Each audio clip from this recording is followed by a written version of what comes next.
Oh man, a GTA 6 delay? You guys should think better of me than that. Oh, my word. All right, anyways, we are back. Today we're going to be doing Zed IDE. Specifically, I was having a problem with the agent usage with auto compacting. Gonna see if that works. They also do like parallel agents, which I asked an actual question on Twitter about this once. Hey, how do we run, like, I've been watching a bunch of vibe coders run like 16 agents, and I'm like, wouldn't that just produce a bunch of slop? So anyways, I thought we'd experience, just have some fun with that today. Had a little bit of late start. One, it's the summer here. All the kids are out of school. So just, I guess, get used to a little bit later start. So that, also the the Proxmox server we set up in the home lab from last stream. Oh, well, I'm having some problems. One, this is a pretty cheap solution, but the issue I'm having is noise. It's too noisy. So I ordered some low voltage regulators for those 3 pins. Those 3-pin fans, case fans, are what's causing most of the thing. I actually went ahead and cut out my power supply fan and replaced it. I don't know if I replaced it right. So if it blows up, it blows up, but I don't think it's a fire hazard. Anywho, so that's going to be probably later in the week. We'll see on that. Trying to think. Pretty much everything is, I think pretty much everything we got set up for this last one. Yeah. How's everybody doing? Anything big happening? Any pressing one? We got Fluffy saying new 7 TV extension. It refreshes the player automatically. Oh, that's cool. Chris, we need a recup. I can't refresh every second.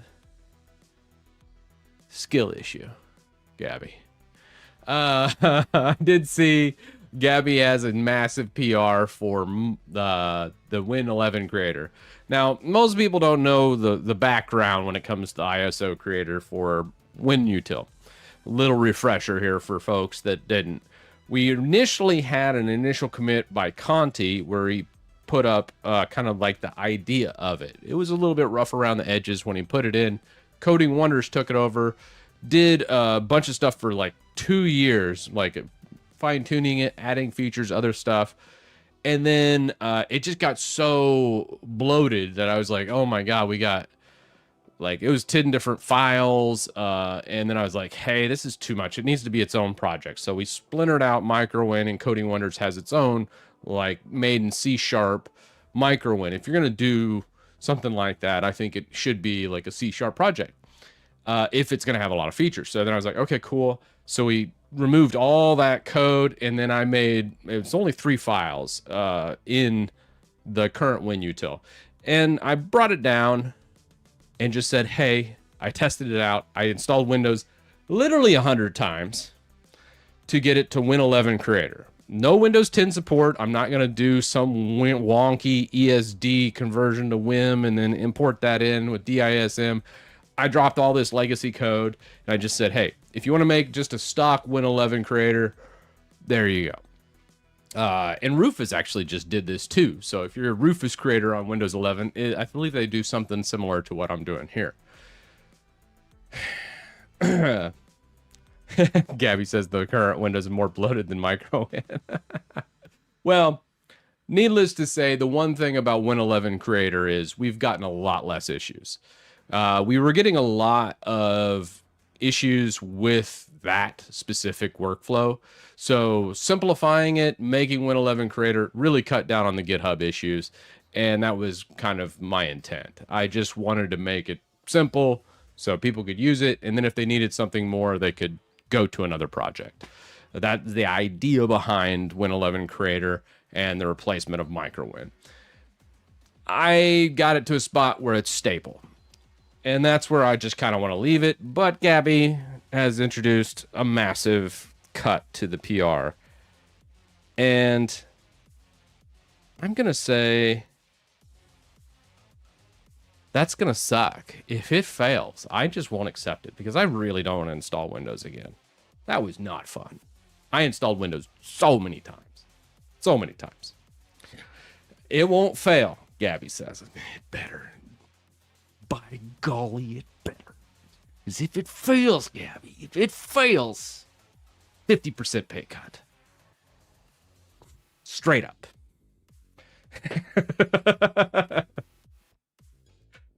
Gabby works for free, so I mean, it's, you know. I was testing it for 6 hours today. yeah. $0 minus 50%. That's a big pay cut. So, you know.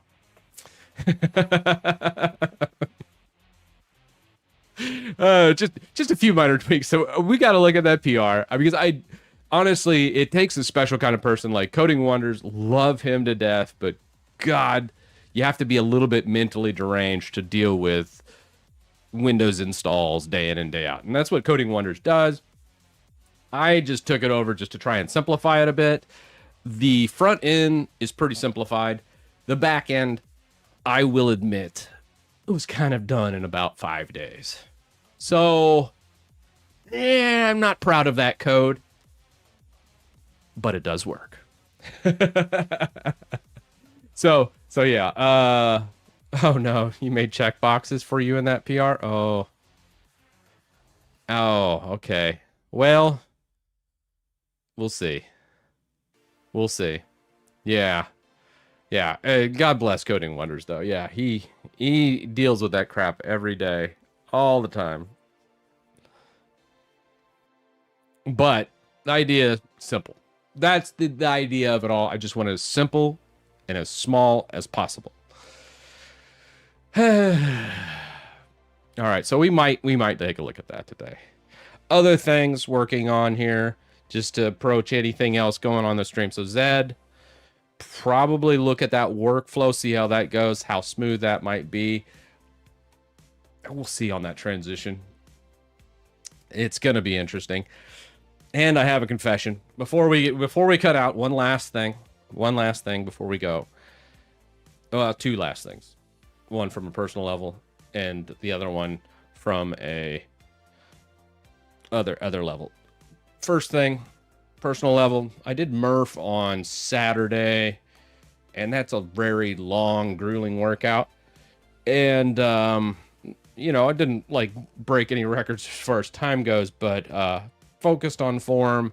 It was great, but I gotta say, I'm so sore. So a lot of times my brain kind of goes because I'm just like, I don't know what even hurts anymore. It's like my arms, my lats, my feet, my legs, everything just hurts. I guess, you know, that just happens when you get older and you work out. I don't know, but my back doesn't hurt. I think it's one of those, like, everything else hurts kind of situations, so I can't even tell that my back hurts. So, but it was a good workout. It was a good workout. It's a great workout to do for Michael Murphy that passed away 20 something years ago now. And it's a very grueling workout. 1 mile run, 100 pull-ups, 200 push-ups, 300 squats, and then another mile run. Now, I did not do it with weighted vest because I'm not that insane, but I did do it just regular. So that was not without vested. So still had that so bear with me. And then the other thing was, it's something important. Oh yeah, super important. I've been playing tons of Starfield. An amazing game, by the way. I know. Don't throw tomatoes at me just yet. I'm kind of a Bethesda shill. I have a picture of Todd Howard hanging up here in the studio, just going 16x the detail. But I think it's gotten really good, and I am just so enjoying it. I can't wait to get off the stream and play some more Starfield. And I've actually been doing a bunch of mods and different stuff in the background. So I'm apologizing ahead of time because I know some projects will inevitably not get as much love because I just love that game.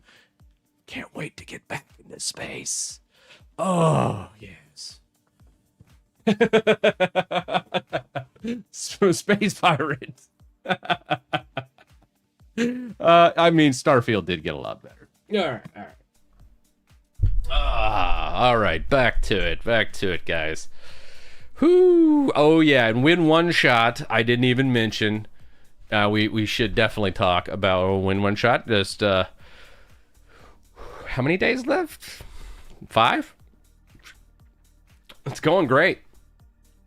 I'm gonna show you guys all the progress. Show you guys all the progress on that. Yep. Gabby, don't spoilers, man. Don't spoil that. Oh God, what do we got?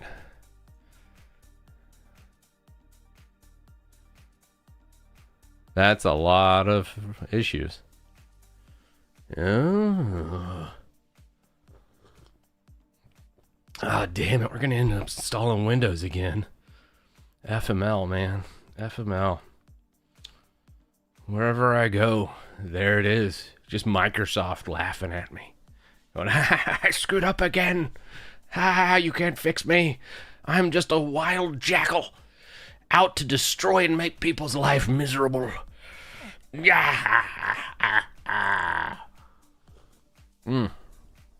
Oh man, I made my espresso with no sugar today because I had a whole bunch of donuts earlier. That shit is potent.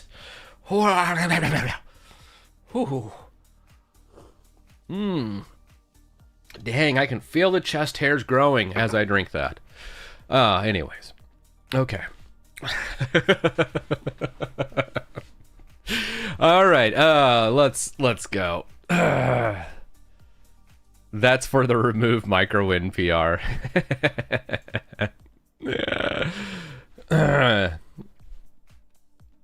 Oh no. I hope you have any progress, and I hope your paid subs can see it.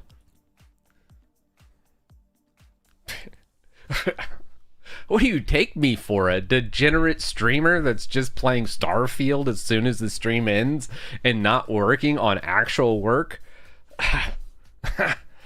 I would never. Sheesh. No, I am a hard worker. You guys don't understand the pain of being a streamer and a YouTuber. I have to work at least 2 hours a week, slaving away in front of a camera and a microphone. Don't know if you're gonna see the light of, well, if I have my blinds shut, I won't see the light of day. It's so hard. Oh, and you don't even know when you make it if it's gonna get any views. I'm like the modern day digital sharecropper of old. So difficult. All right, here we go. We're family. That's right. My wife just comes in, slides food under the door. We've installed a slot now. Like a prison. I'm not allowed to leave until we get Win One Shot done by May 31st. Totally. Espresso.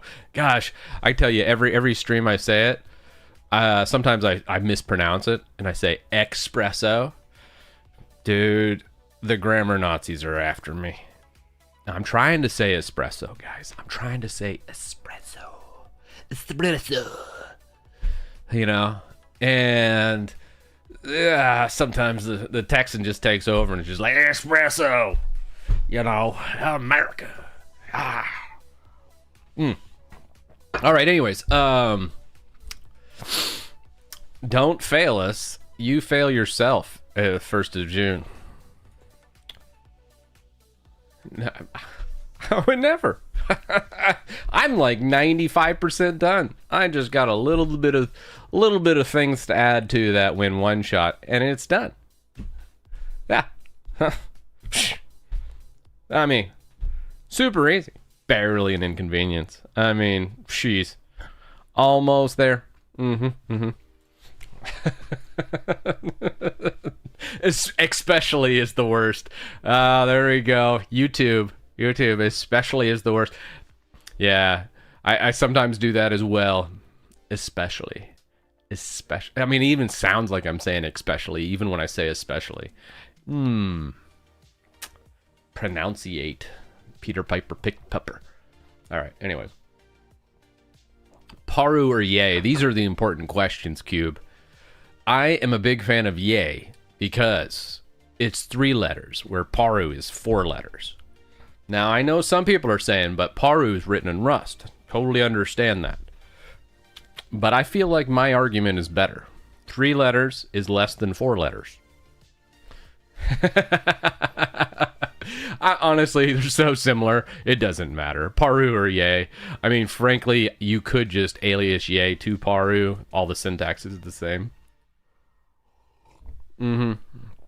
Yeah. Don't say Rust. I quit. Hey, Rust isn't that bad. Yeah, not my favorite, but hey, we'll rewrite it to Lua. Throw some TypeScript in there. We got it. All right, anyways.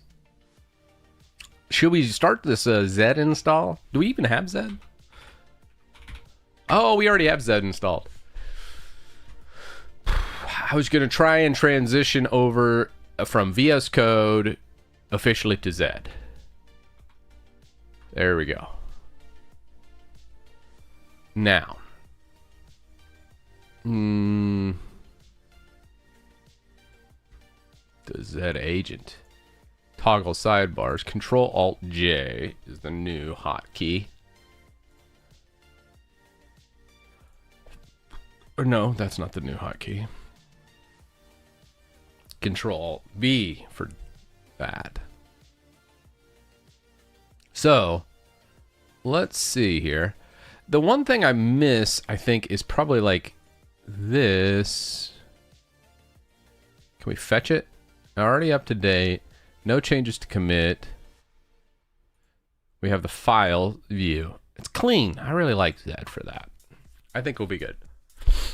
We're going to try it out. Yeah. It should be good. Yeah, VS Code's really good. Honestly, Joan, I think Cursor forced VS Code to really put some time in. I've enjoyed VS Code. And honestly, it's still my fallback where if I can't do something, sometimes I'll use NeoVim, sometimes I'll use VS Code. I really like the layout of Zed. It feels like a good in-between from NeoVim and VS Code. And I would like it to succeed. So I'm kind of interesting to see where this goes. And see what we end up doing. I think I can just use Copilot for this since I have a sub for that. Let me sign in here.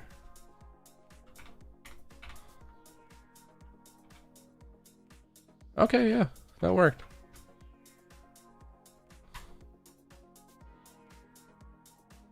I think.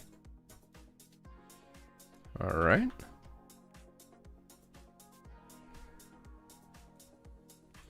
All right, cool. Yeah. So anyways, down in the bottom right here, switch this to Copilot from Zed AI. Configure that. So it does look like they do have some Copilot sign-on. Now you might be thinking, Chris, why are you using GitHub Copilot? That's weird. And not to be confused, I don't know. Is the GitHub Copilot the same as Microsoft Copilot? Is it share the same subscription? I don't know. Either way, I get it for free. So I get Copilot Pro for free with premium requests, so I can use Claude, the latest GPT models, everything without paying a dime. So that's why I use it. I know some people are like, oh, I use Claude subscription or GPT subscription, but I was like, this is good enough, and I can use any model I want. So that's why I do what I do. I have, though, noticed that I do run out of premium requests sometimes. And when I do, it's anywhere between a couple bucks and up to even like 40 or 50 bucks when I run out of requests. And I go kind of completely ham with AI requests. But I don't do as much as many people. Like when people doing the threading, which... I think it was Control-J. they have a whole bunch of threads going in the background, so they're using a whole bunch of different requests to do that. And I still haven't got that kind of in yet, so we might try something like that for threading. Yeah, Claude Pro is scary. Yeah.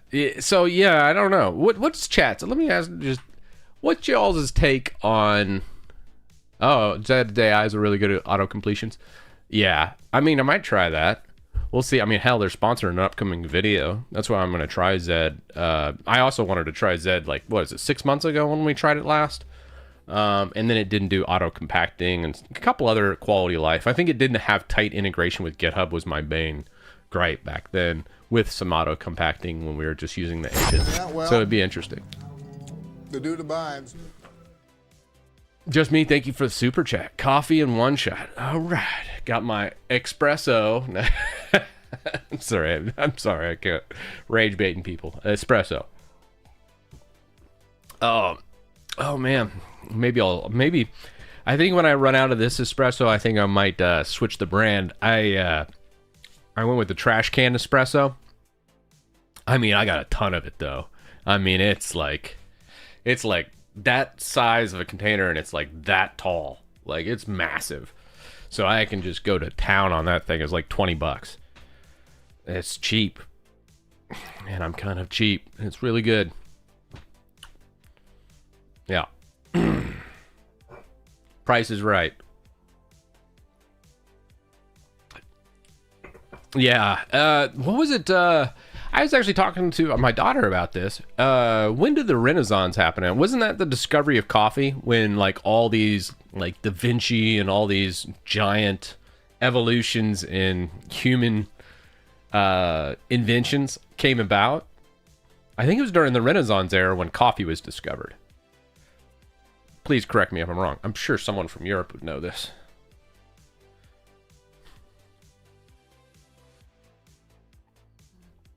Opinion versus System D versus other init systems. System D is fine. It's a bit bloated. It's large. I don't know. I played with GPT 5.5. I don't have any like massive subscriptions to like ChatGPT or Claude. I like more of an agnostic approach to it, to where I can use the latest models, but I don't have to have subscriptions.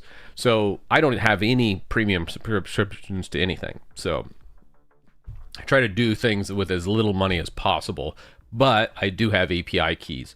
So what that entails is I use as many premium subscriptions as I can for free. And then anything over that pro level, like if you have a massive GitHub repository that's FOSS, completely free and open source, you get the GitHub for free, or GitHub Pro for free, which is about 300 premium requests. So you can use 5.5, you can use, Claude, and go with like Opus 4.7 or whatever you want to do.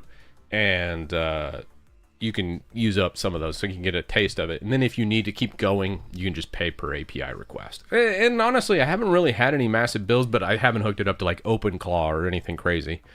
15th century. Thank you, Dan. Yeah, that answers that question. So I was a little bit off. I remember coffee sucked until Java came about. Because it would all be stale imports. Yeah, Flort browser SSD. Well, here, man. SSD just for you, brother. Just for old YouTube chat. Love my YouTube chat. Here you go. Florp. Oh, what was...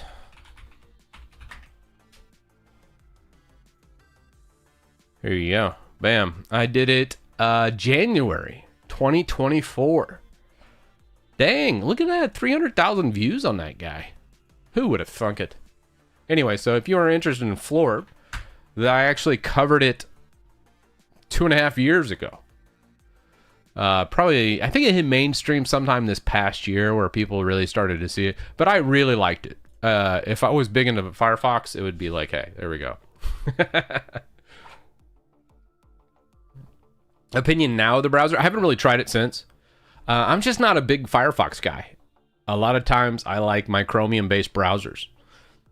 I know that sounds terrible, but I just like to use whatever works the best. So when it comes to a workflow, I'm not hung up by an operating system. I'm not hung up by, hey, it's have these political talking points, whatever it is. You know, a lot of people get hung up on different things on their technology of choice. I always choose, hey, what gets the job done the fastest and the best and leads to the best results? That's all I care about. Is it paid? Is it free? Is it open source? I don't care. I am literally just going to use whatever the best is and then go. Now, not to say if something's not the best, I won't try it. I'll definitely try it, see where it's at, see if it has the potential to be the best, or maybe add into my workflow and make things easier. But at the end of the day, I always just choose whatever's the best. And if I can do it faster with something else, I will do with that, as long as the quality doesn't suffer. So, now we've done that. Let's open up old... See, I'm gonna be hunting around like a lost baby doe in the forest, trying to find where I put stuff in Zed. So please bear with me. Let's see. See what we got. All right. Project diagnostics. What's that do? No problems. Okay. Project search. So Control M's diagnostics, Control Shift F is find. So if we go Control Shift F, oh, okay. It's fine. Project search. Outline panel. I don't know what the outline is. Ooh. I wonder what this is. It's like a person doc. Collaboration, collaborators. Interesting. All right, let's pull that.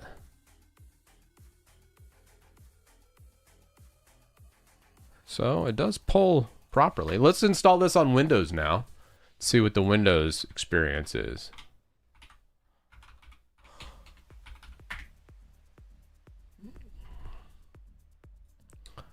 Let's just see, shall we?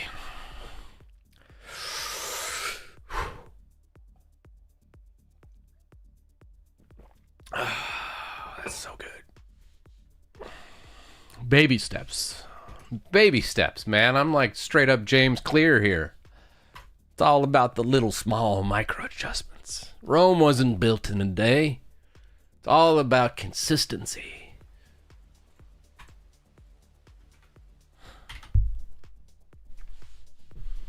How's the back feeling? I don't know. Honestly, everything else hurts after Murph, so... Every time I make a movement, I'm like, oh, that was my right lat. That was my left one. Shoulders kind of hurt. I mean, you just do enough pull-ups, push-ups, and squats, just like everything hurts. But in a good way. No sharp pains. So I got that going for me. Yeah. It's all good. Although I did get, it might have been you, Andrew. I don't know. It might have been somebody else. They recommended something called TrueBack. It's like this info commercial project from, oh, dude, it was like 20 years ago. And I went and found it on eBay. Now you might be thinking, why not just buy it off Amazon? Well, it was like $130 or something. And I could find it used on eBay for like 40. So I've got the eBay version. It still came wrapped in a box, so I was like, good enough. I've been trying that. I think it's good. Oh, and also on the back side of things, I'm also trying this out, which is kind of insane. I got some zero gravity boots. You heard it right. Zero gravity boots. Oh, what about Bob? Talk about a great one. Bill Murray, classic, man. Richard Dreyfuss, oh, such a good movie. I hadn't seen that one in like a long time. All right, let's go. Zed.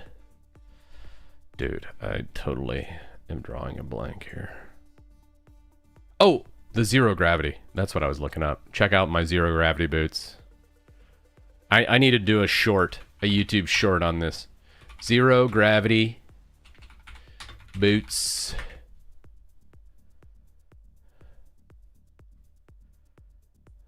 Yeah. These are the coolest things ever. Wait, no. I think they're like hooks. Yeah, here it is. These are the ones I bought. So you hook up the zero gravity boots. I mean, you can do that. You hook yourself in, and then you just sit there and dangle. And it, I mean, this guy's just doing crappy sit-ups, but whatever. You just sit here dangling, and it like elongates and decompresses the spine. It actually does, feels good. Although my neck did hurt a little bit after doing that. But I was trying the anti-gravity inversion boots. I mean, just the name alone. I look absolutely silly.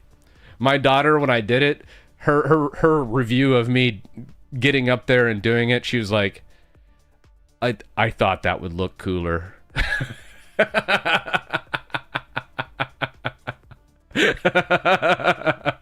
That was my daughter's review of me doing the anti-gravity. Oh, it was good. It was good. I loved it. All right, let's pull us down all them changes and get Zed.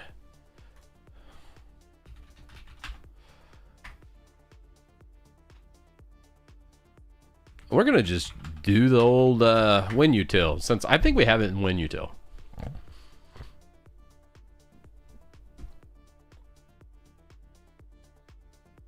Oh, yeah, that's right. I did hook him up the wrong way. That's probably from the neck pain. That's true. True, my love. True. All right. Let's go Zed. Oh, we don't have Zed in here. Wait. No, we do. Okay. We got Zed. I never read chat. Coffee was discovered by a goat tender that discovered his goats got hyper after eating red berries in Ethiopia in the 800s. Dang. Well, thank you, Tolly. I always wondered where coffee came from. That's awesome. Goats are an absolute magnificent being, you know?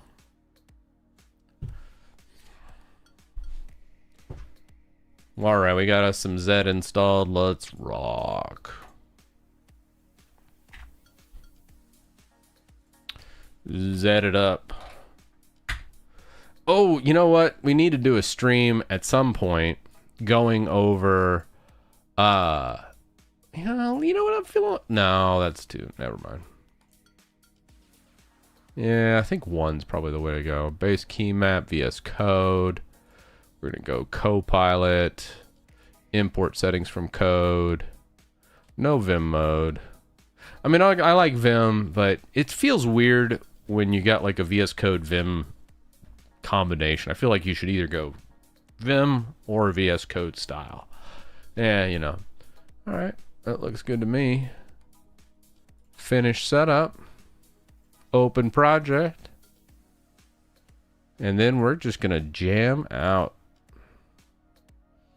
It's on the right side. Yeah. That's interesting. Oh, there we go. Okay. So,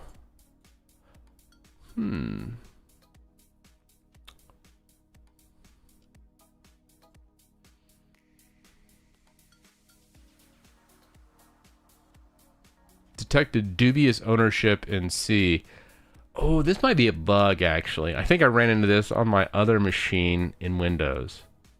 Let's close it down and try it.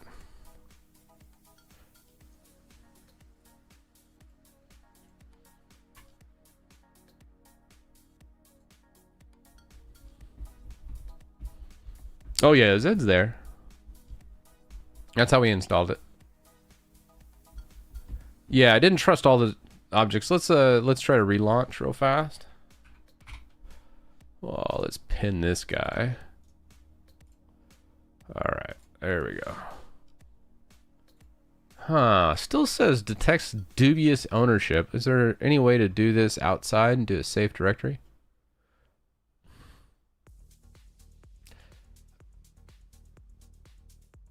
All right.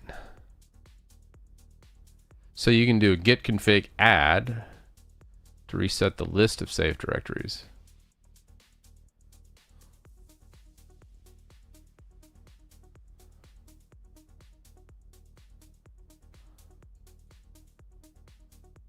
Yeah, let's just do git configuration.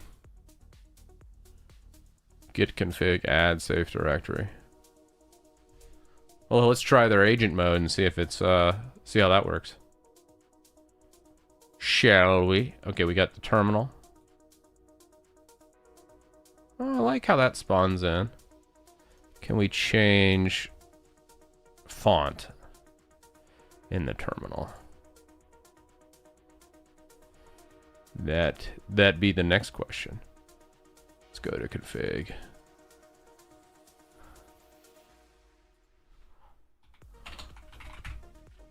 All right, terminal panel. Not too much here, but let's go environment font. Here we go. We are at Meslo LGS, but that's not Meslo LGS.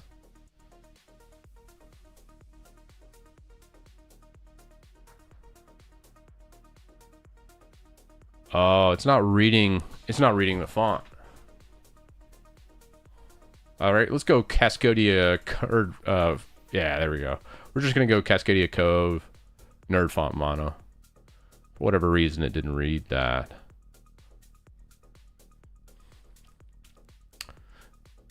Yeah. That should be pretty good. All right. So we got that configured. Let's try some other stuff here. It's looking better there. This, let's see if we can't find like the git config. Let's just go git integration.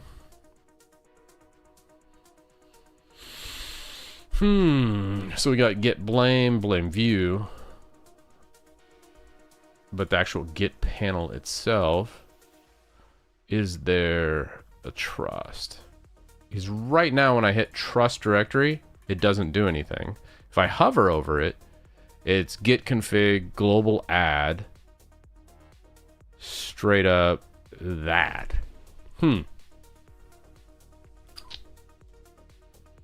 Let's just do that from admin prompt maybe.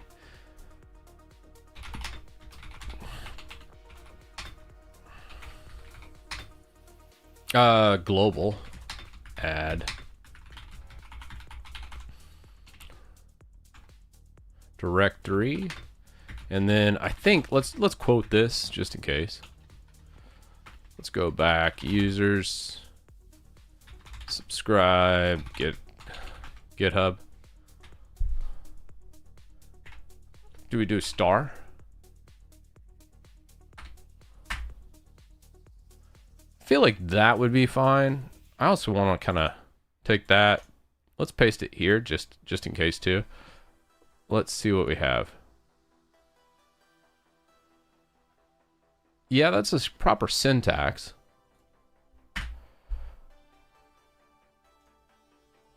But maybe we need to also add it. Do we need to add each directory? I think we can just actually do like a star.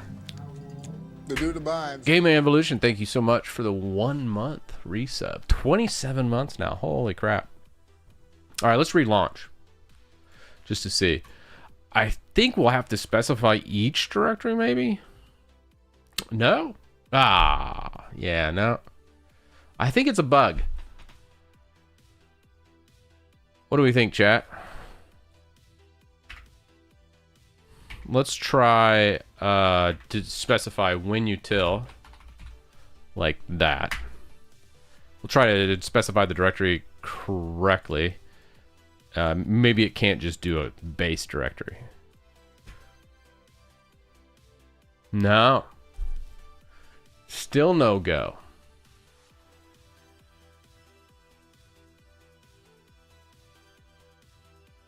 It doesn't do recursive. It doesn't look like it's pulling that in.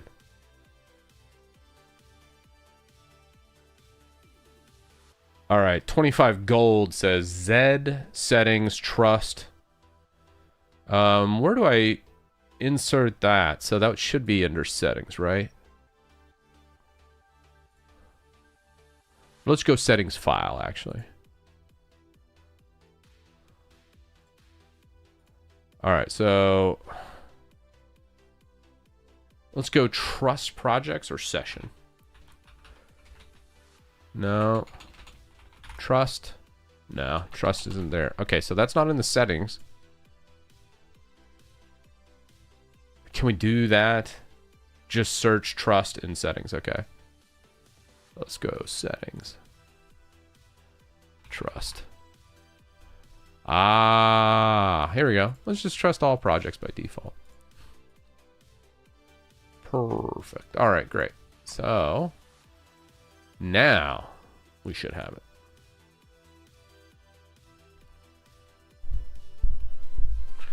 What?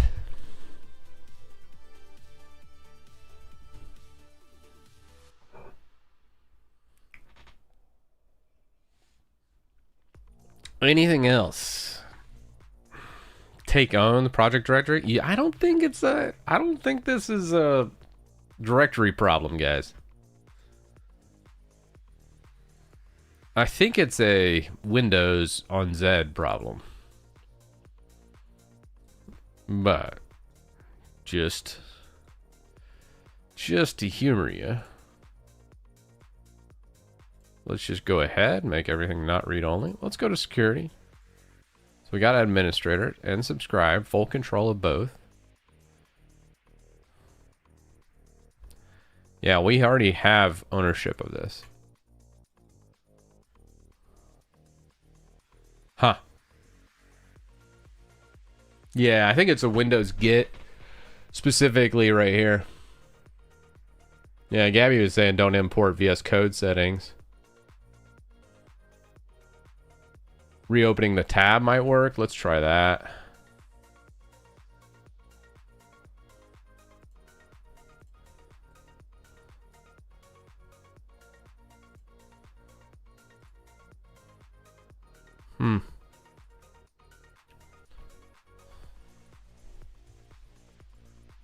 Let's just go there. I'm blurry. What happened? Oh, come on. Uh-oh. We have real problems. Oh, no. RIP camera. I have manual focus on.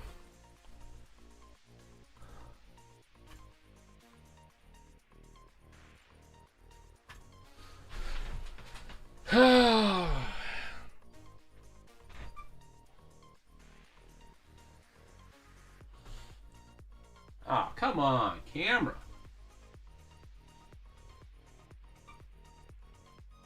Ah.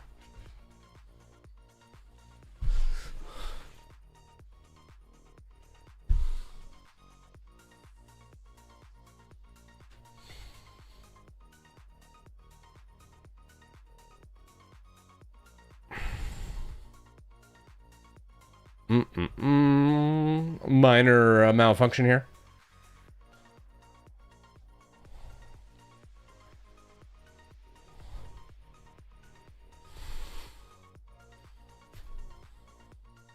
Perfect. Yeah, autofocus is way overrated. I was like, I have it on manual focus. I guess yeah, I got confused. Yeah, if it's a locked off shot, it should just be manual focus.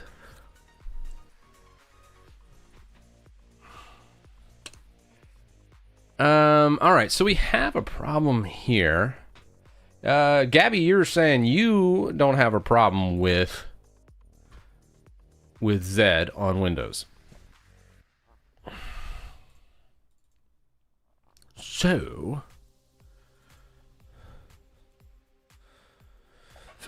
what is going on there? Why I think it's some kind of bug. I did this on, I think, my laptop, and I had the same issues. You didn't import settings. So it's something with VS Code import that screwed everything up. So let's go program files. Where is Zed? And how do we not do that?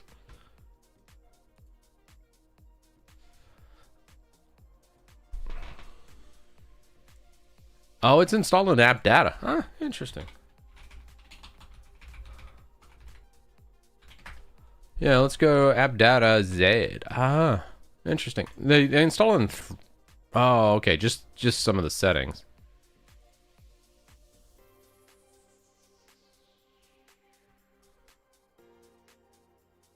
Okay, so this is where the stuff is coming from.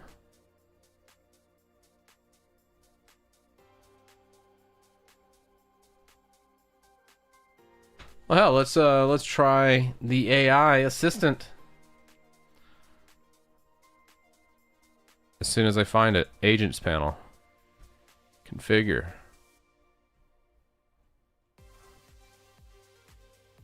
Yes. Yes. All right.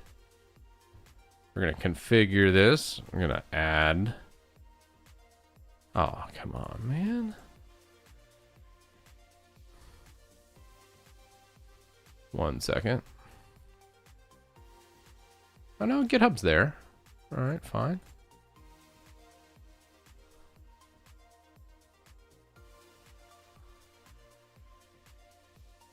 All right, let's bring you back. I didn't need anything. Probably context 7. Context servers are super important. Essentially, these cut down on your usage. Let's go context 7. Configure.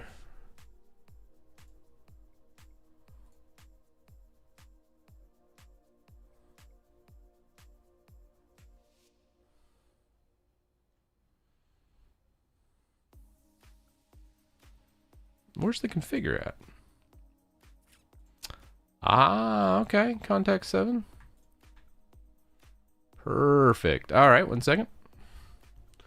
I don't want to expose my API key, so I knew that was coming. We got an API. I'm going to create a new one. We're going to call this one Zed Windows VM. All right. Save this key now. It won't be seen again. All right, great. Then I'm going to paste it in. Plain text. All right, well, cool. Configuring. All right, configured successfully. Let me make sure everything's hidden here. Bring you guys back. You know me, I probably would leak my API key. Give it time. All right, so MCP is configured. Now for the LLM provider, I think we can just go GitHub chat. Sign in. Starting Copilot.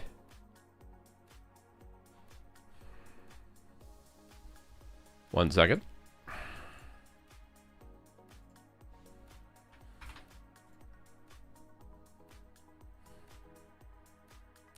Why do they always dox me with my IP every time I sign into GitHub? So annoying. All right. Still says sign in. I'm going to relaunch real fast and then I'll bring you guys back. Yeah, thanks GitHub. It's like, do we really need to see the IP every time? I don't think so. All right, we got that. Configure providers, and Okay, it says I'm all set. Even though it does still say sign in.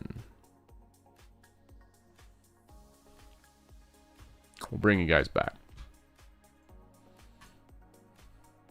So, says it's enabled. Should be good. Now, let's close our settings.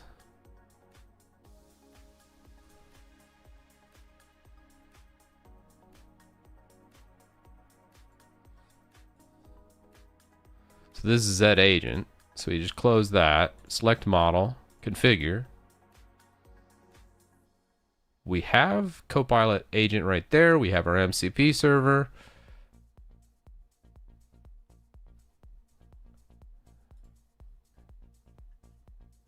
I think we might have another bug.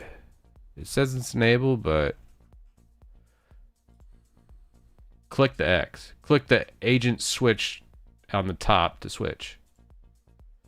Oh. Yeah. That's it. Now we're in business. Gabby just yelling at me in chat. All right, now we're loading up. All right, so then we can choose from Jippity 454. No 55 yet. Sonnet 46. We'll probably just leave it on auto for now. On or off. Nah, we'll leave that off. You got agent plan autopilot. Oh, autonomous mode. Let's not do that. All right, follow GitHub CLI. Add context. So if you're going to add context, you can just add that here. I wonder if we could drag and drop. We could try that too. Changes doesn't look all right. Figure that out.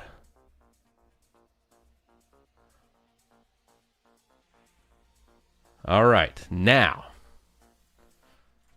we're ready. Fix Zed Git to allow. Can I copy that? Ah, I can't copy it. All right, well, whatever. C users subscribe. GitHub WinUtil. It says it has dubious ownership. Here we go. Always allow. Let's go.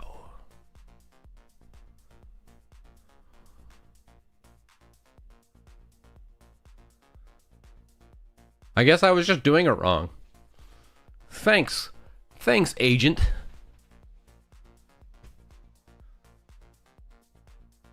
Where the hell did you add that?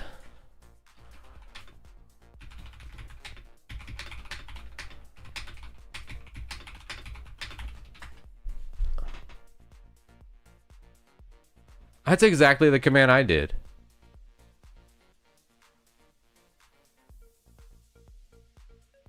Huh. If you go, the fix adds a path to Git's global directory in your home folder .git config under save, telling Git. So then you could manually do it because it wasn't responding to that. But if we go to subscribe .git,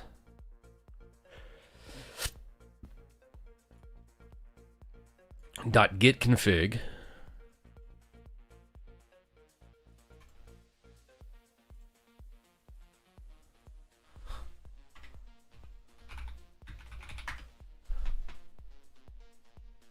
oh, okay. And then it shows what it, how weird. Oh.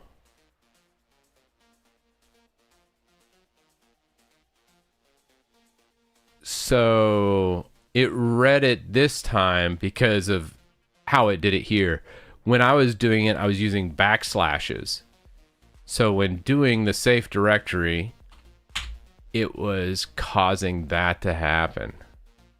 Interesting. Just a variation between Windows and Linux.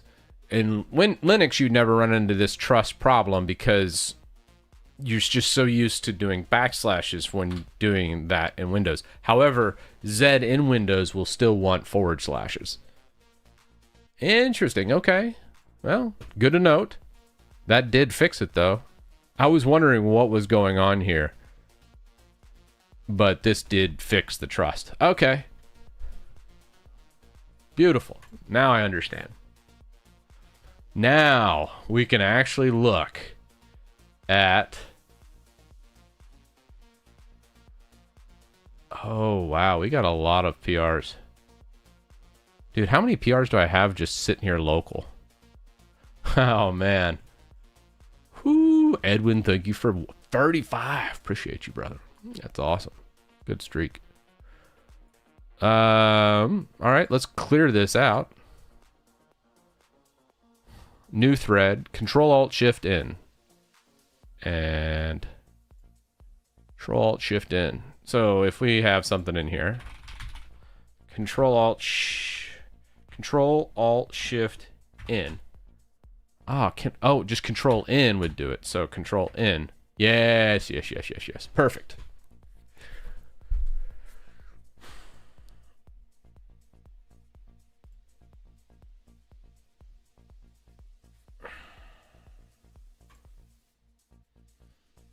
Yeah. How's your setup? You mainly use Linux with Windows VMs? Pretty much, yeah. I really like it with pass-throughs. You get like the best of both worlds because there's certain times I'm like, hey, this needs to be done this way. I don't know. If I had a low-powered PC, what I would be on. I think I'd probably dual boot instead of doing a VM. Because obviously you can't run Windows inside of Linux all the time on a low-powered PC. That'd be just a bad deal. All right, espresso's done. Switching to water.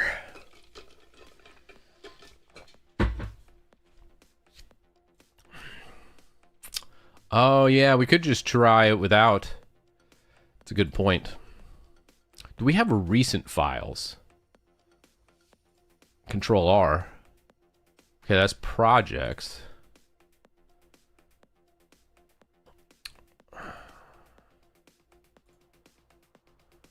Interesting.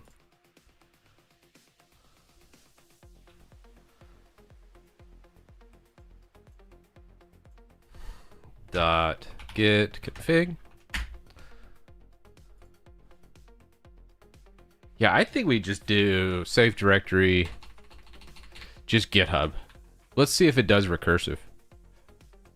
You guys think?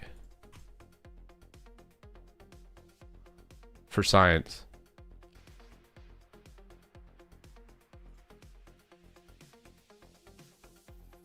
Wah, wah, wah.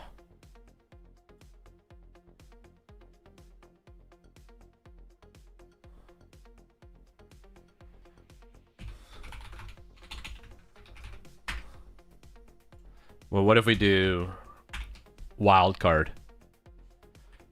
What about now? Oh, man. Nah, doesn't accept the wild card. Worth a shot. Worth a shot. That's all right. At least we know now.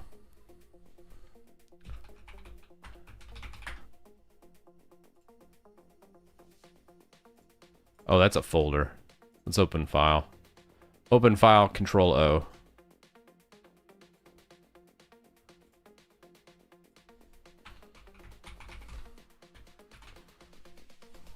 Wah, wah, wah. All right. I think this is good. And recent projects, what's that? A hotkey. Gotta relearn all this, so Control R. Bam. All right, cool. Can we do... Oh, so cool. Now, let's see if I can't clean out my Git, because my Git is a little bit insane. I think I have a whole bunch of other... Like, where's the... Yeah, so we have all these branches. I don't have anything in stash. But these are PRs. Are these open or are they closed? These are, yeah, no, these are closed.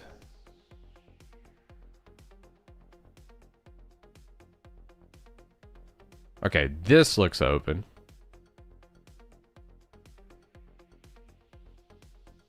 Well, like this one.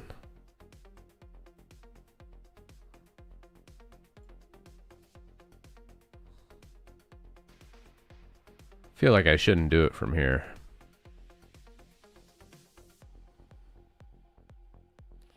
Like, but these look old as sin.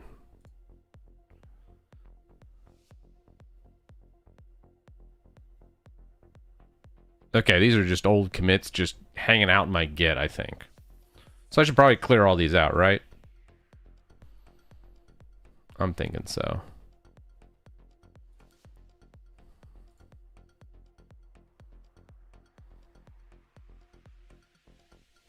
Yeah. Yeah. Let's make changes here and then blame Zed if it breaks. I like that. Big brain thinking. Delete them all. Let's go. Uh-oh. Uh-oh, clicked a little too fast, did I?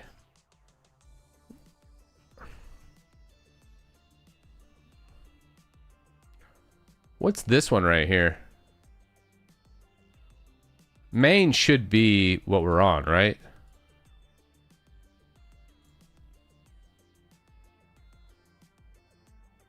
Or should this be something more recent?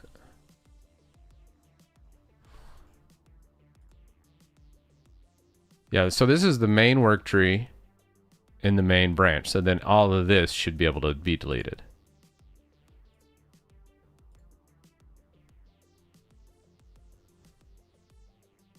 This one says 4053 is not fully merged. Force delete it. So I think some of these are open.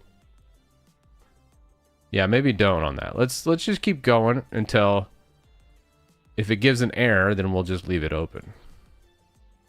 And then I'm going to check on the ones that have errors. 4425 from Gabby, not fully merged. So maybe this is how you manage it in Zed. 4378 not fully merged. That one's not merged. That one's not merged.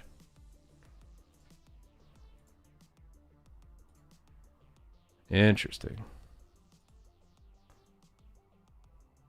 You can delete them? They are closed PRs. Okay. Origin head. How's origin head? So we have main and origin head.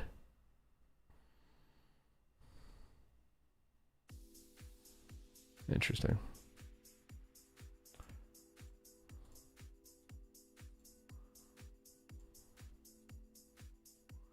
I've been needing to clear out my Git anyways, so this is actually good no matter whether we stay on Zed or not. Alright, you said we can force delete these. Let's just force delete them.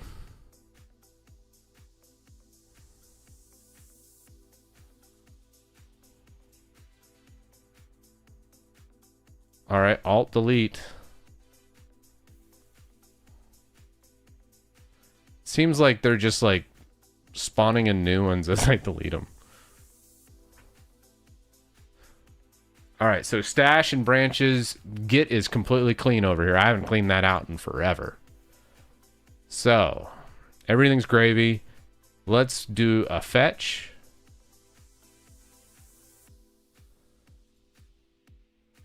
We're synchronized with remotes. Everything's a go. History looks good. Changes look good.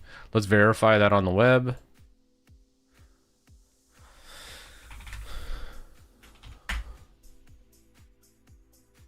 Yeah, it's a bunch of branches I checked out. I'm pretty sure as well, Gab. Gabby. I'm pretty sure that's what we did. Is we have 19 open pull requests over here. Now, I do like VS Code's... Oh, lordy. I opened up so many versions of Zed over here. All right. So we're on main. We got that. Let's just close it out again and just reopen just to make sure. So we're right here. Bam. WinUtil. Got that. Dude, it's still there.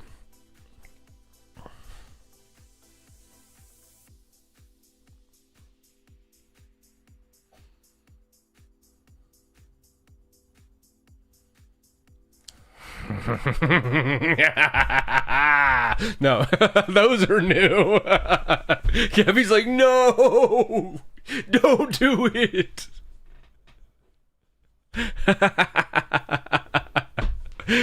Okay. How strange. So I think we had a whole bunch of stale stuff. I feel like some of these are still stale though. Like, look at this one. Like, why are these still here? I'm gonna just delete the ones from Fluffy. Yeah, some of these are still stale. Like this 2 months ago, there's no way. 1 month ago? Let's just get rid of these. I wonder how you determine...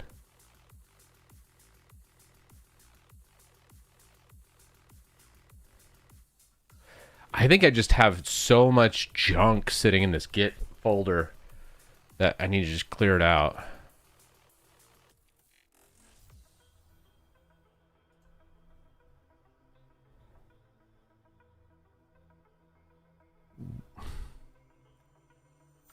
Origin head. No, main's right here, so it should be fine.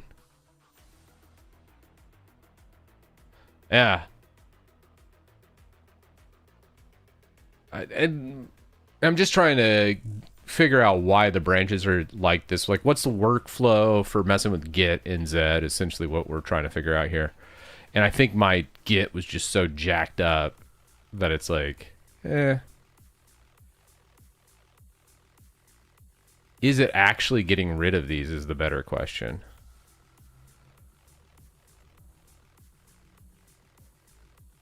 So these look legit. Did this delete any of them from here, though? Okay. Did not. I need to do, let's not do agent mode. Let's just do, where's ask? Oh, damn it.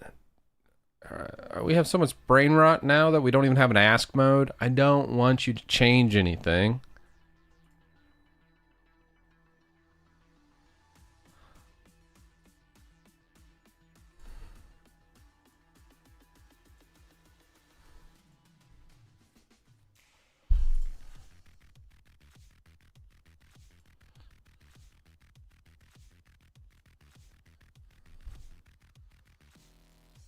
All right, let's just go plan mode. Yeah, I still like ask mode better. There's a lot of times I just want to ask it a question just to see what it comes up with. I don't really want to plan anything per se.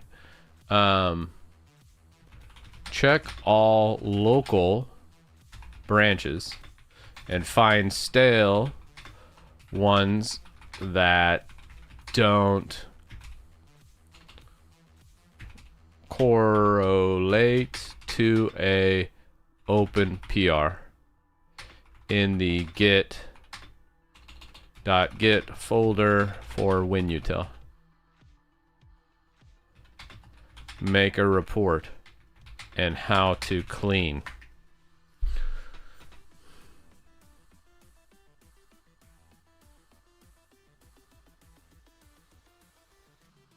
Yeah, for like Windows, for Brave Origin, I like to do. Yeah, that's fine. I like to just use a debloated Brave. I haven't switched to regular Brave origin on Windows. Okay.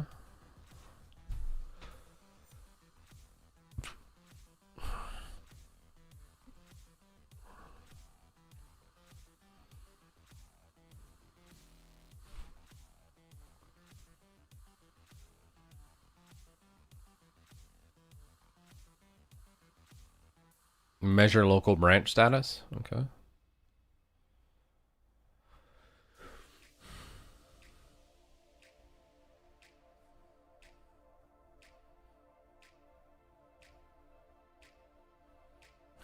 Zed's cool, but I can't replace my own NeoVim. Yeah, I couldn't either. NeoVim, I just love. For certain things, though, I don't think I've ever really gotten too much into coding. Like, when it gets to complex code projects, I just can't get into NeoVim for it. I've tried a bunch, but just not my jam.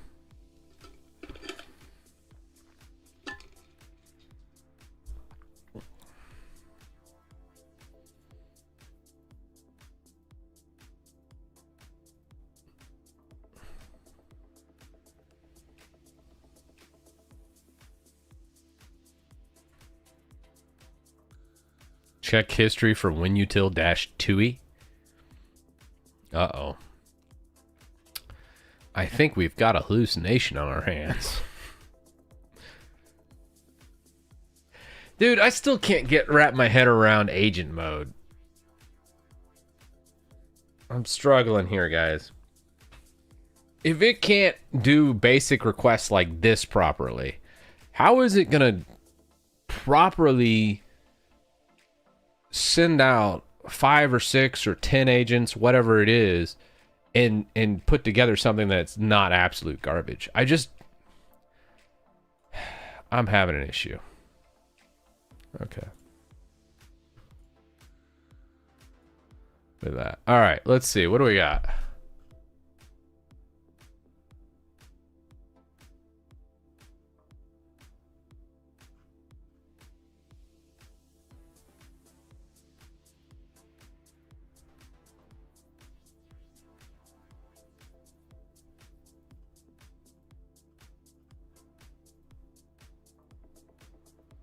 So this just says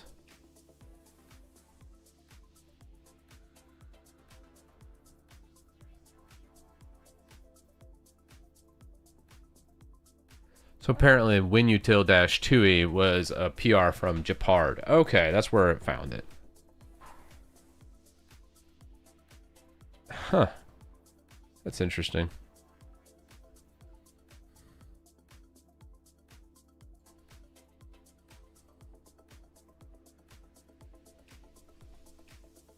Let's see.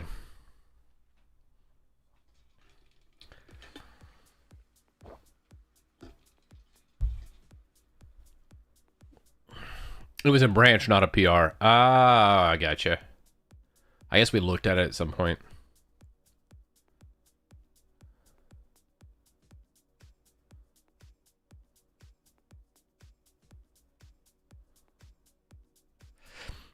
Yeah, I think with Zed, there's just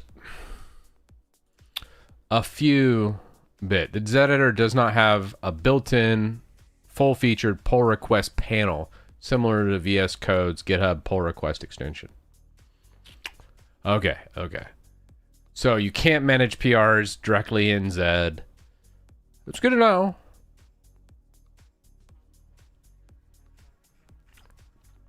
So the question, it remains then, are these just PRs and it just reads the live branches and just grabs anything related to it? Or all these local files? Like, what is downloaded on this PC is what I want to know. So let's go GitHub, WinUtil, GitHub. Not GitHub. Let's go into .git.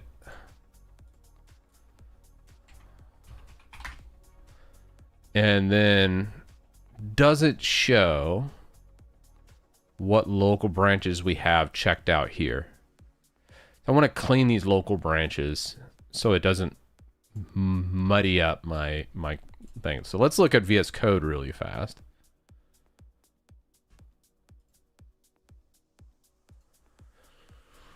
Come on.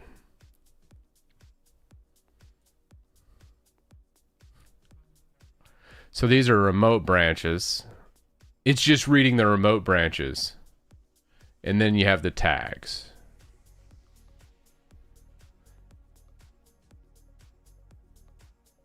And here's the main local branch. So that's what it is. So it's cross-pollinating the remote and local branches. So when you click here, you have the local branch, and then these are remote. Now, is there special icons for each remote branch? So these are all remote probably then.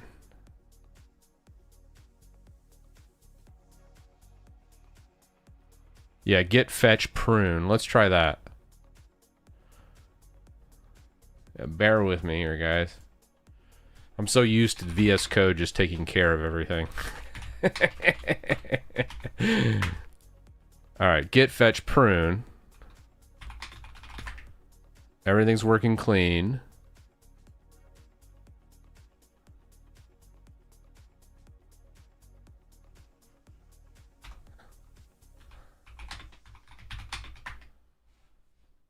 And then you have all these remotes.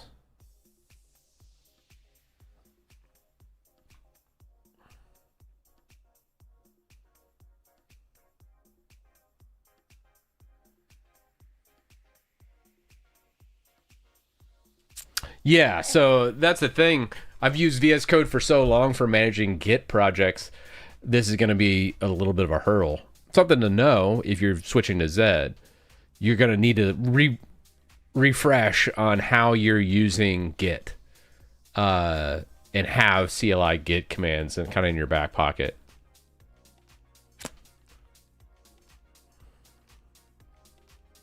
Git branch, grep, gone, awk, git branch D. Yeah, why is it only your PRs? Did I delete all the old ones? I stream on Tuesdays and Thursdays.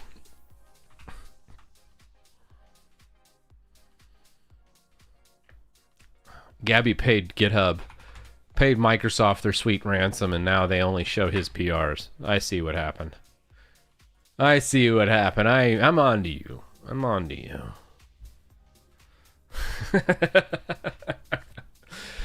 Yeah. Anyways. So then you would manage everything here. We could still do a git switch. How to check out those branches. I guess you just do all the checkouts directly from the CLI. For big projects, this kind of sucks. I really don't like that workflow. Or VS Code's workflow is a little bit better. It's a lot bit better. When we're pulling in these. Yeah. I just like hitting boom and you check it out. Oh, gosh. Can I get over that feature? LazyGit is top tier. All right, let's try out LazyGit because I do want to get away from VS Code. I just got to figure out a way to make a good workflow using Zed and then see LazyGit.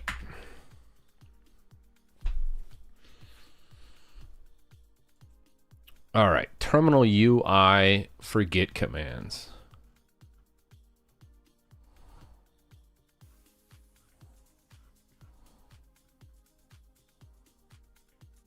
Oh. Do y'all know about LazyGit? This looks cool as hell.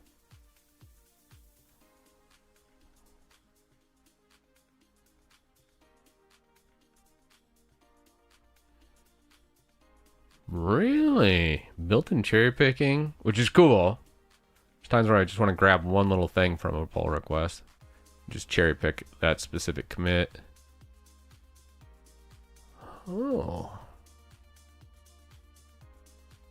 That's neat. All right, let's try it out. I bet we could, like, vibe up some cool stuff here. LazyGit. Why have I never heard of this?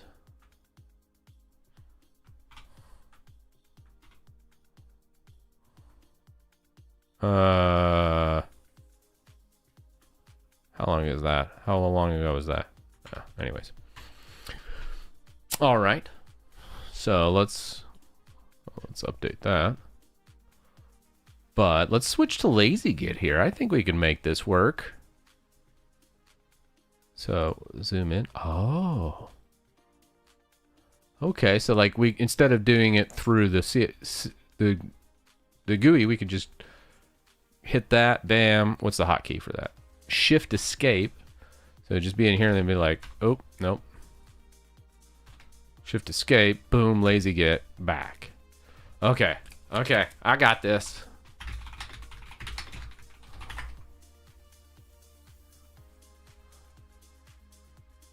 All right. Let's go. Jesse Duffield. I like that name. That's cool. All right. The Duffster. We're grabbing your stuff, pasting it in.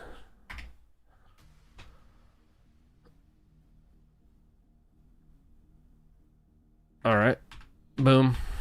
Got that. Oh, okay. Oh.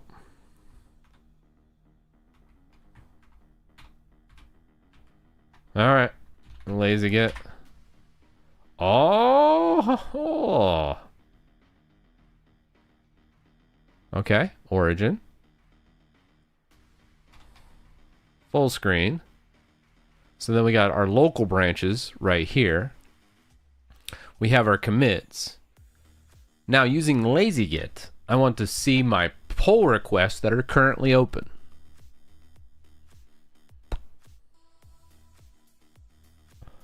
Three.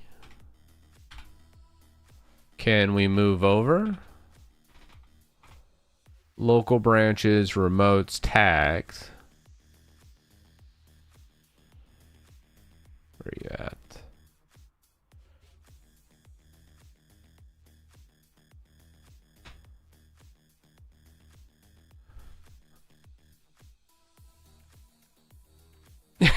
Gabby's like, just use VS Code. I refuse.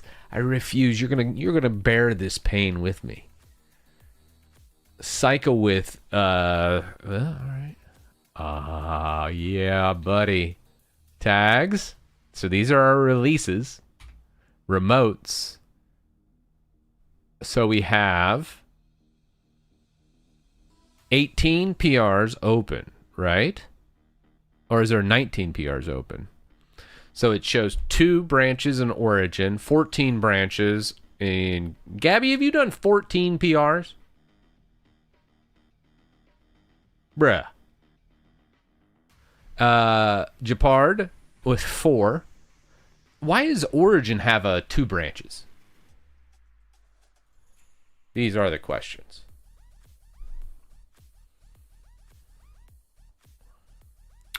Oh.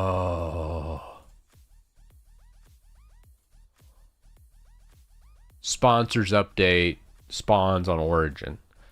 Yeah, it's a GitHub action, so that makes sense. I know. That's cool. So, then let's go to Gabby. Now, can we see the description of the PRs here? Ah. It's like teaching a toddler to walk for the first time. Thank you, chat.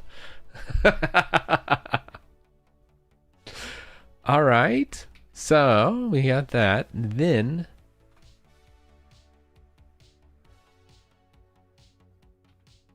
remove overrides. Doesn't really say much.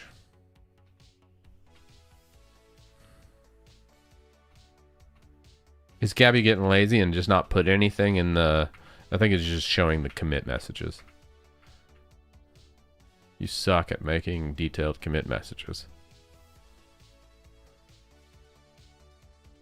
Okay, you're gonna break PRs again. Okay, let's come back here. Let's go to Japard. Oh. Let's say we got this remote branch. How to look at it.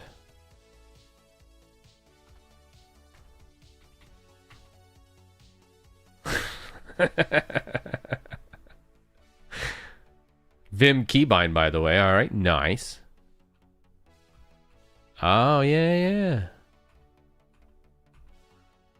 All right. Oh, yeah. All right, I can get behind that. Oh, look, Japard actually puts stuff in his PRs. He actually makes a description, as you should, with a commit message. I know. Pot calling kettle black there. I know. Okay, don't check on the Git WinUtil TUI. Now, the big question here is how to look. So I could check it out with space. So if I want to see this, I could just check it out, bam, and go. Is there a way to see the actual like web page with messages in Git, LazyGit? Or am I asking for too much?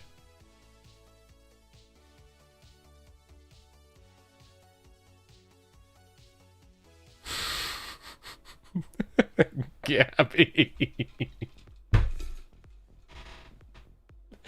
You just called me an autistic baby? I mean, thank you. All right. All right, type question. So you got branch name, checkout, new branch, merge, rebase, delete, set as upstream, sort order, reset. We could do Control T, open external Git Diff tool, view commits, work tree options.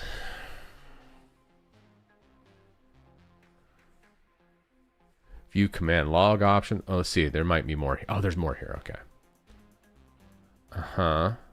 View next screen mode, open bindings, toggle white space, navigation. Okay. All right, external diff tool. So the Control T would be that. So let's say Control T. Okay, maybe not. That was Control T, right? CT.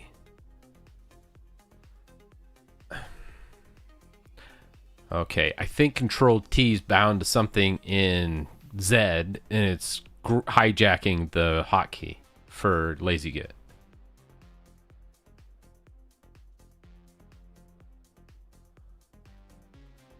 Okay, yeah, LazyGit does not have a native panel. Merge request, pull request directly within its terminal interface.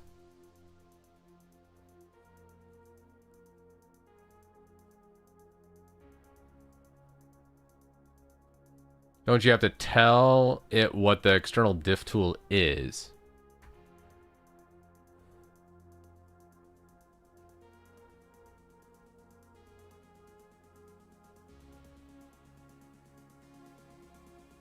Huh.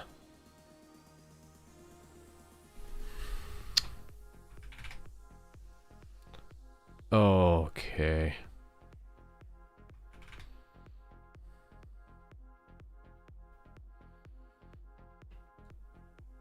Yeah, so we'll have to specify the external diff tool to do that. Right now it's trying to do compare, which doesn't exist here. That's a KDE tool. Interesting.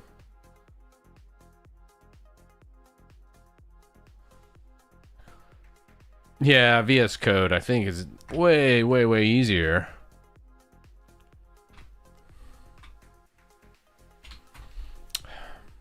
I just want to switch to something different.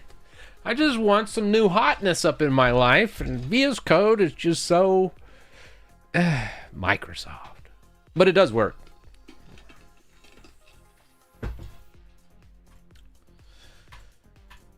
Yeah. GH Dash. All right, let's try GH Dash. I'm down for that. Okay. Unknown command dash.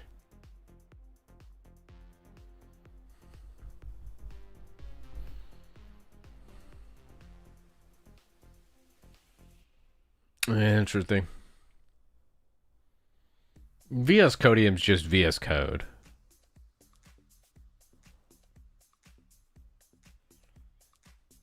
Without telemetry.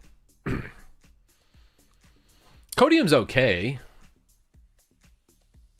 But at that point, I'm just like, oh, screw it, I'll just use VS Code. Because I've had times where, like, the Codium, like, Git extensions marketplace breaks or something like that. I'm just like, and I need to, like, GitHub Copilot integration and other stuff. So it's like, screw it.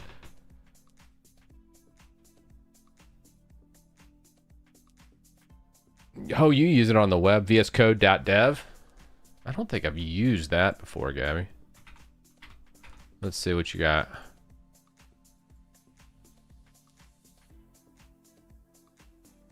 Interesting.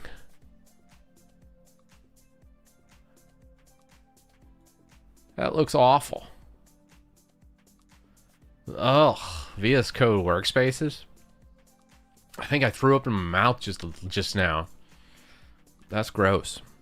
Okay, yeah, we're not doing that. Yeah. Yeah, I mean, it's fine.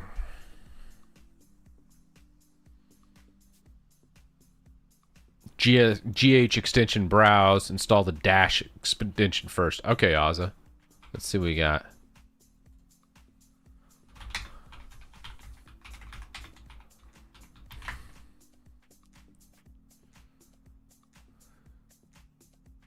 I've never used GH extensions browse.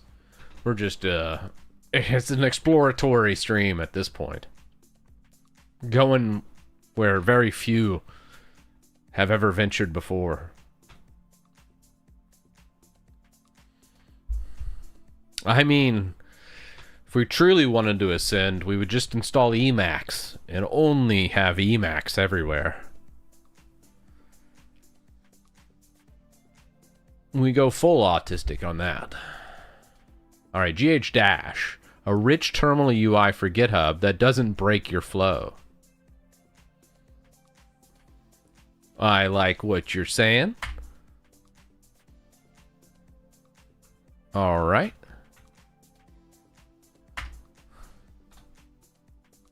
Let's install it.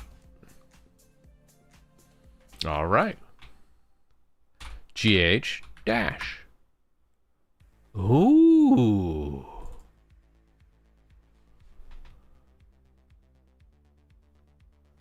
What? Now that's cool. Okay, let's figure it out. So Control G, Control U. Ah, okay. Got some regular just Git bindings, Vim bindings. Refresh all, toggle preview, open in GitHub. Now we're talking. Oh, fat fingered that one. All right. So if we're using Git binding, oh yes.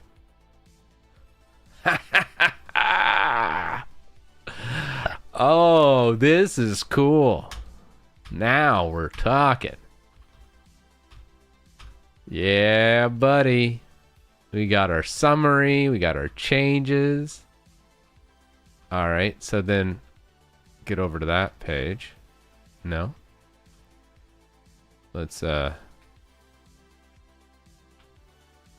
okay.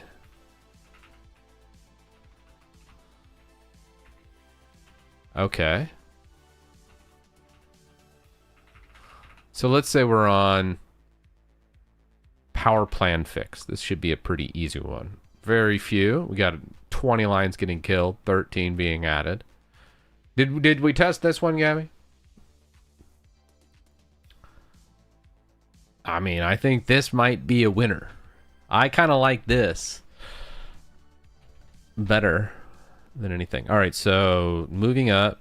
Next section, previous section. Got it. G, first item. Capital G, last item. Perfect.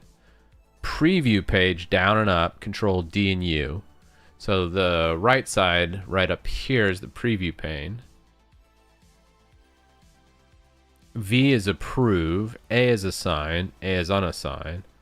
So probably a label, comment. So C for comment. Capital L for label. For any missing labels, because Gabby like sometimes doesn't use the little template that auto labels.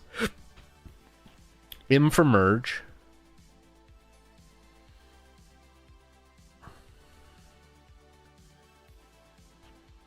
And S to switch to issues. So I feel like V for approve is the big one. And then control D and U to see the preview pane. Comment for C, and then approve. Yeah, okay. So really, V, approve. C, comment. To check it out, I just hit space. And then it switches to that one. X to close it, to exit. And close the PR. M to merge. So I do the typical workflow. Control DU to look at the preview pane. Then I would go, okay, this looks good. If it's a small PR like this one is, I can just go V approve, boom, approval's done. Maybe add a comment with C. Then M to merge. Now does it squash and merge by default is the next thing. All right, and then Q to quit. So, D. Oh, nice. All right. Now to see the code.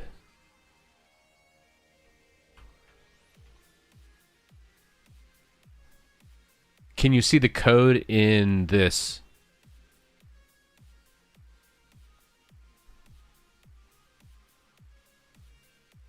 I need to see the code. But the workflow might be check it out and look at the code like a normal programmer would look at it. Use the mouse? That won't work, will it? Yeah, I was like, I knew that wouldn't work. Come on now, what? That's inefficient. All right, so for the preview, toggle preview position. Let's try P for preview position, maybe. P. Capital P? Oh, okay, that just switches that preview position. That toggles it on and off. Changes. Tab doesn't do anything. I don't think we can look at the actual code. So for this one, you would check it out, I guess, and then look at the code, or maybe a git diff with lazy. Yeah, so you can go up and down, but I want to see what's changed. I need to, one, look at the files changed and the code that's being changed. I don't think D's for diff, is it? Oh, D's for diff. Okay, yeah. Okay, thank you. So you see the main page here, and then we hit D.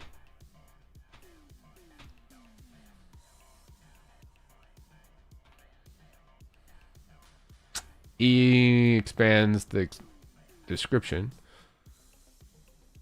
So now I can read the extension, but now we need to see that. Okay.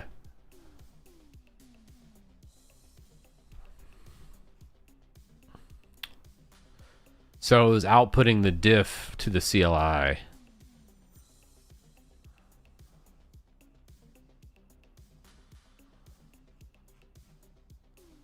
Ah, okay.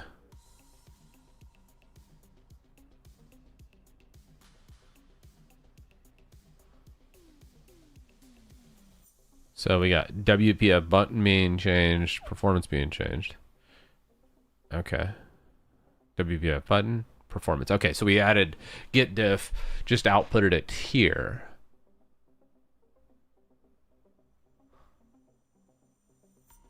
Yeah, I think we do a diff tool and then see that. We need some kind of better diff tool here than just directly here. This is just a recipe for disaster. I mean, I can kind of make that work, but it's not better by any means. Yeah, you can barely read it. It's harder to see exactly, hey, here was the before, here's the after. It just shows the changed lines. Use Zed as the diff viewer. Better diff tool that is VS Code. Okay, well. Can we use Zed diff tool? Well, don't worry. I'm going to get to your description. Don't worry. Zed works. You gave up too soon? Okay. I haven't given up. We still got it open here. So, the idea is, all right, we're in here. We're like, all right, we're ready to do some work. We're going to go control, and then a little tidily, pull up this. And then we're like, all right, let's look at our branches, right? Let's see this power plan that Gabby did. So then we go Shift Escape, full screen. Then we go GH Dash. Then Vim bindings for needs review. Then come down. Let's say we want to look at the power plan. Power plan fix right here. So we've got that. We can just go Control D. Look at what's changed right here. We use power plan duplicate scheme back when Microsoft pushed an update, but it effed it, so we must make changes. So it's no longer an issue. All right. Using restore default schemes is smarter because it will completely reset all scheme changes. I like it. And it is supported by other languages. Like it. Some laptops support Ultimate Performance Plan. All right. For the laptops thing, it almost feels like we should do a detection if it's a mobile chip. Ultimate Performance should just not be used at all. So, I would probably do that. Now, having said that, let's set the git diff tool. So, let's set Zed as the diff tool for Git.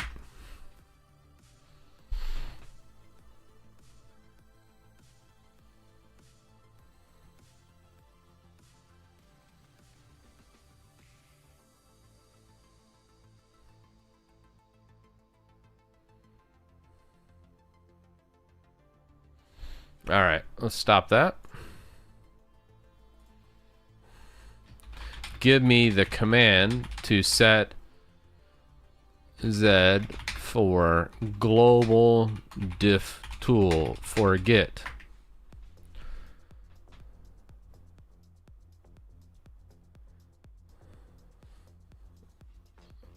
It wanted to do it by repo. No. Okay. Set global config -- global diff tool Zed. Feel like that's wrong. I feel like it's -- add space diff tool space at Zed. Right? Might be hallucinating. Let's see what this does.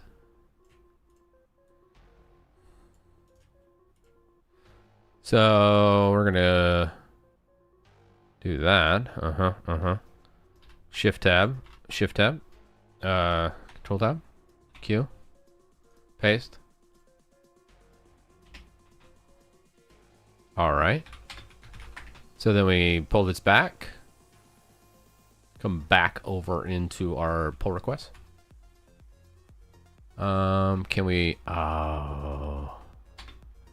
I like it. Sort by power. Oh, no. I do like this, you can do a search direct. Oh, that's cool. Alright, nice. Alright, so then we go down to the power plan. Then we press D for diff.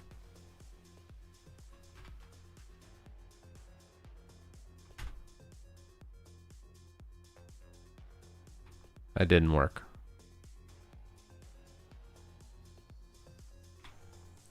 It just outputted it here.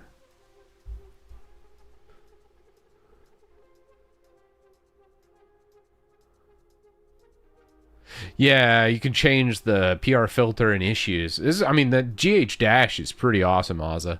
I really, really like it. Just got to learn it. So I can see how powerful that could be for managing like a Git repository with pull requests and such. I'm trying to think on the Git tool diff. Okay, let's... Alright, let's go. That... What's the agent panel? Control Shift Backspace. Okay. Switch this. Go agent. Test to see if Zed opens on diff tool.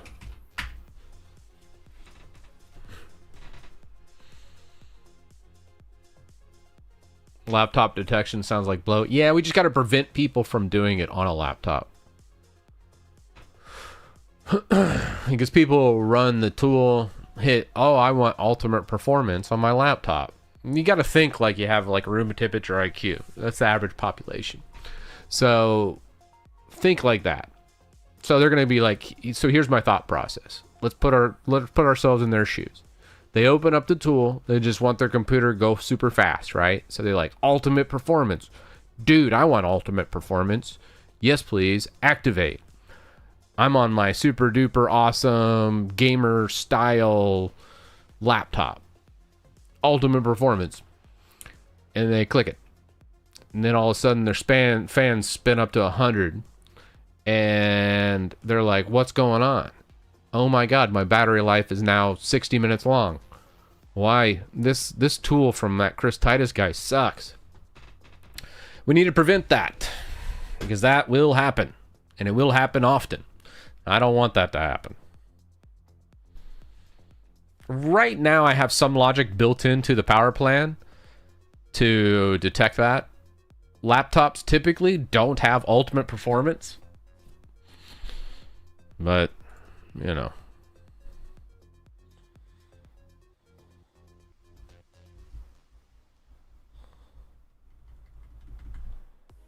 I mean, we can look at it. All right, Zed is installed. Git tool Zed, no prompt head, turn 0. So the diff call is wired correctly. If no window appeared, it's likely Zed opened behind other windows. It did not. Okay.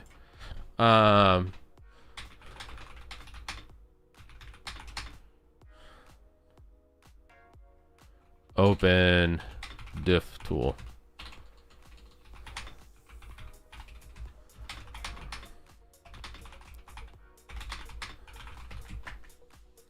So we're using GH Dash to open Git diff tool, but it's outputting to terminal.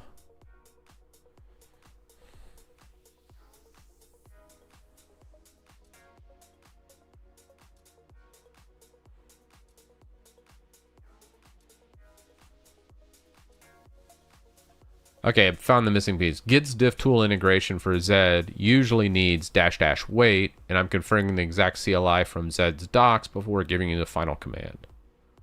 All right.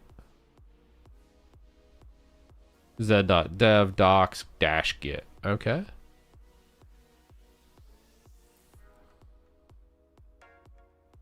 Okay. Using Zed with -- wait and turn off diff tool prompt. So it would look like this. Then run git diff tool.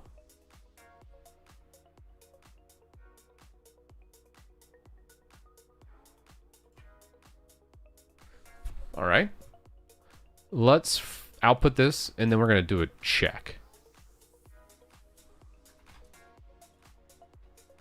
All right. Let's go .git config.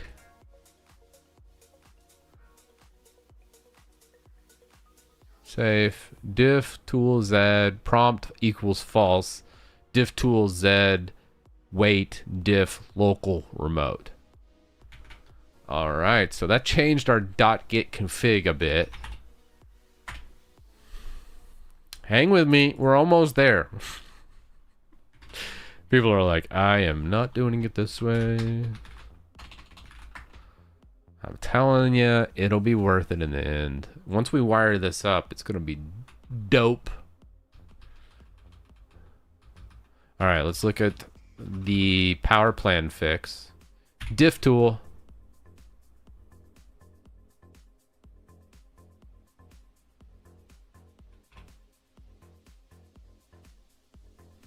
Shit.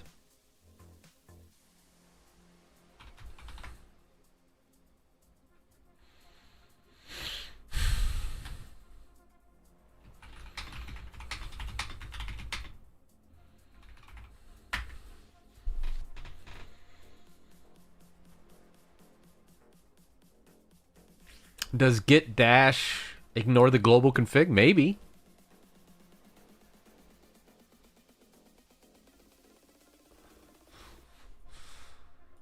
I mean, it looks like it's there properly in the git config in our home directory.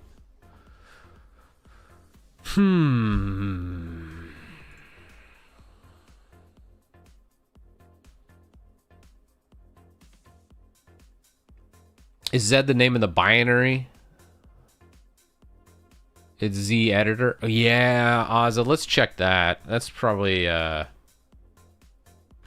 more accurate.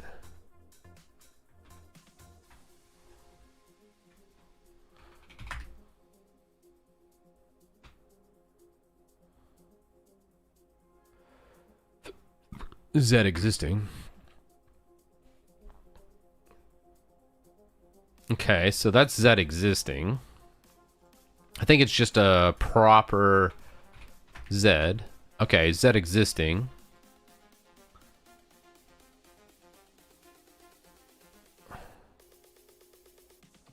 Let's just stop this guy in the background. I feel like it's just on stupid pills. But you're gonna have to manage this. I think the dash existing is the way to go. I think it just has the wrong so this dash wait dash diff.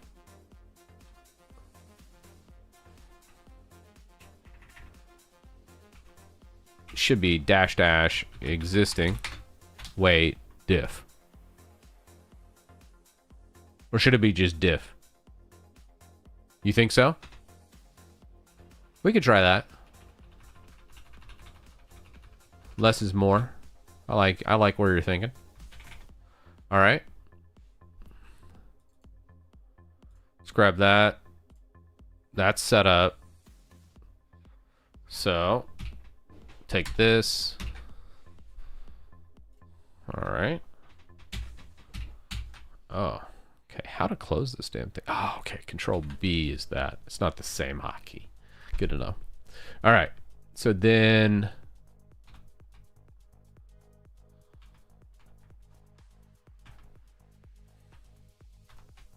back GH dash. Let's set this up. Come down for power plan fix. Then diff tool. No, still outputted here. So GH dash might be ignoring the git global config altogether.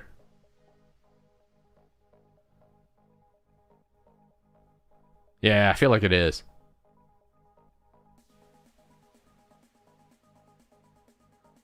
Is it that good? I don't know.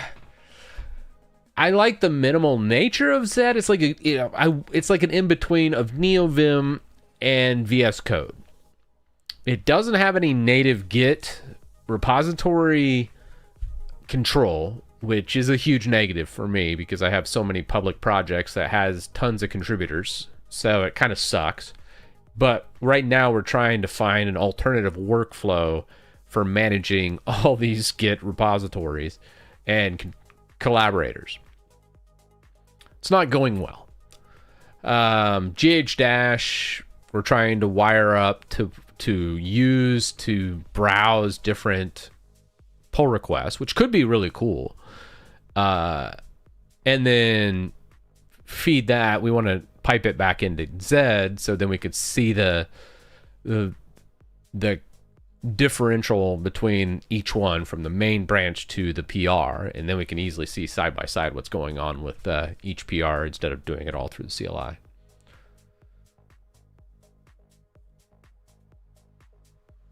Edit the GH Dash config. Let's try that. Yeah. Could be. Diff prog. All right, first let's echo that. I agree. Let's echo diff prog. Nothing there. Do we need to set diff prog instead of that as like an environment variable? Yeah. Is Claude still the best AI? No, I think GPT-5.5 is now the best. At least for another day or two. It's kind of all going. Here's the thing, guys. Like when it comes to the AI models, a lot of people get like hung up and think that there's just going to be this massive evolutionary step. But that's not happening. We're starting to see it. There's less exponential growth, and it's starting to kind of plateau with the agents. So really what I'm looking for with agents is how efficient they are, how quick they are, and can they return a good result 50% of the time. And that's what I look for in an agent. Fast, cheap, and can it return good code half the time. That's it. That's all I want. It doesn't need to go past that. I just want to get to that point. And I just don't want to spend a fortune to do so. That's what I'm chasing. And anything more than that, I mean, it's pie in the sky. I think most normies out there think that like AI is going to be able to completely automate and never make a mistake. And that's just stupid. It's never going to happen. They've eaten too much of the hype cake. They've drank too much of the Kool-Aid. So don't get me wrong, AI is a great tool, but yeah, it's always gonna make mistakes. It's always gonna have bloat. It's always gonna have a lot of issues, and that's the problem. But I mean, it's a great tool. Don't get me wrong. I'm not one of those people that are like, oh, you know, coding was just so much better when before AI, and I did it all. I crafted it by hand, and I made the Mona Lisa. One, I don't know how true that is. One, I don't think I had really the skill to make something beautiful in a code perspective before AI. I made a lot of good projects. WinUtil was made way before AI, but I never got that perspective of things. I'm like, dude, I just want to go fast. I want to make something cool and then go. And so I'm definitely not in that camp. But at the same time, I hated checking like Stack Overflow and then going through a manual to find just a couple commands that I needed referenced. AI just allows me to reference things a lot faster and then be able to do the thing I want to do with about 50% accuracy. And I'm happy with that.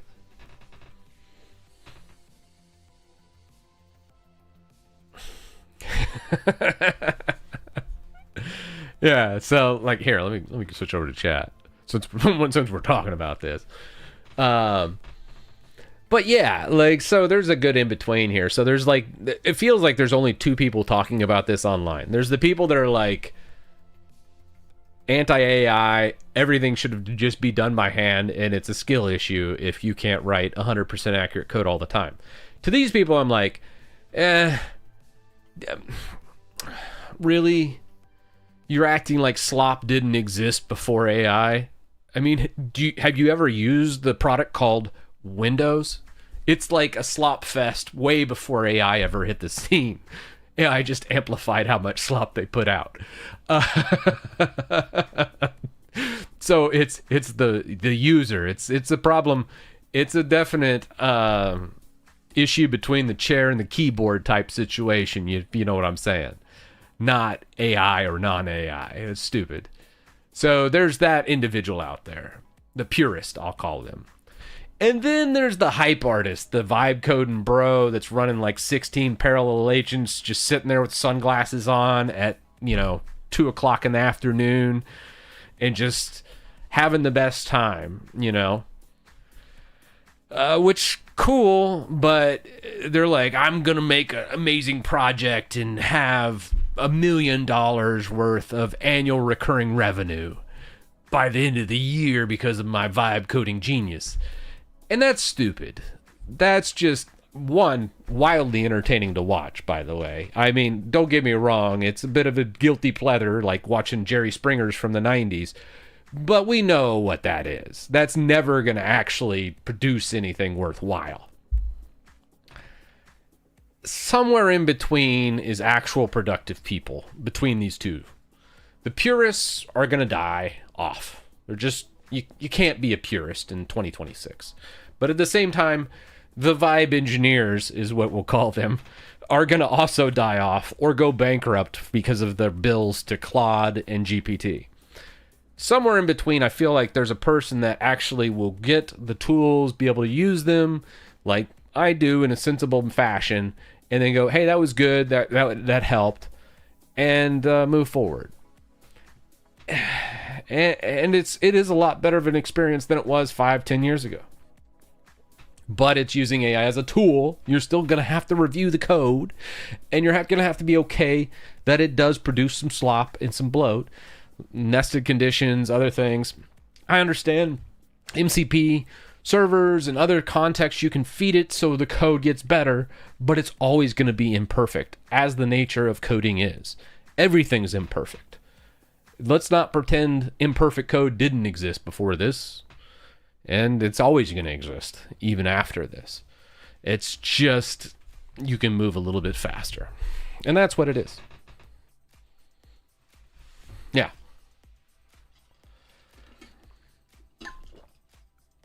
Yeah, I think that most normal people are between the purist and the super vibe coding engineer, massive things. The purist will die off. If you're saying I'm not going to reference AI, use it at all, yeah, you're going to die off. You got to be able to use the tools that are given you. You're just going to move much slower than your competition. You have to be able to use AI in some extent. In 2026, like I don't know what else to tell you other than that. That is a thing. It's not like it's going to disappear tomorrow. Even if, let's say, the current models you pay for that are hosted just go absolutely parabolic in the cost, which eventually they will, you'll have probably a local fallback to reference these things. Because back 5-10 years ago, most people were just using Stack Overflow or manuals, and that shit was slow. Very slow. While AI does not give you the proper answer half the time, guess what? Stack Overflow, a lot of times you got the wrong answer half the time too. Or the manual was wrong because it was out of date, and now it needed to be updated 3 or 4 times, and it was 3 or 4 years old, and since then there's been patches that you didn't know about that now are making that manual not correct. So as with everything in life, it's a gray area, and people just need to get over that. There's never going to be a perfect model. There's not going to be like, hey, which is the best model to choose from? I'm going to build everything around that. You need to stay agnostic, use it as a tool, and then be prepared to pivot when inevitably things change. And that's just true forever. 20 years ago it was true. It's true today. You just got to be able to pivot. You can't just stay with like one language and say, I'm going to just write everything in Rust. That's stupid.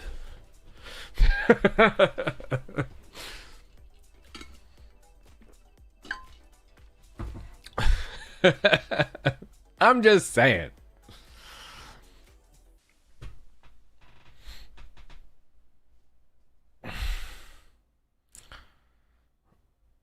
Oh, man.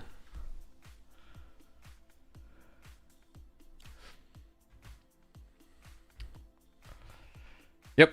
All right. Too long, didn't read. Let's go. Move on. Agreed, Adam. All right. Use the right tool for the right job. All right. So for Zed,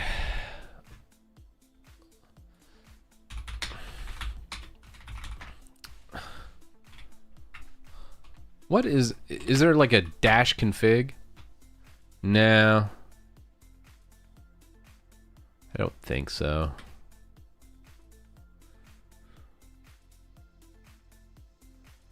Oh, Caleb, what's up, man? What do we got?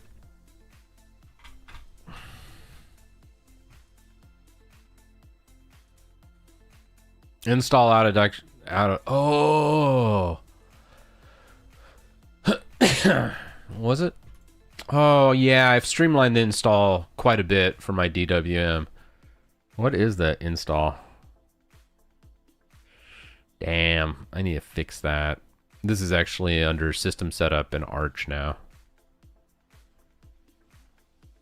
Yeah. Yeah, I'll have to fix that.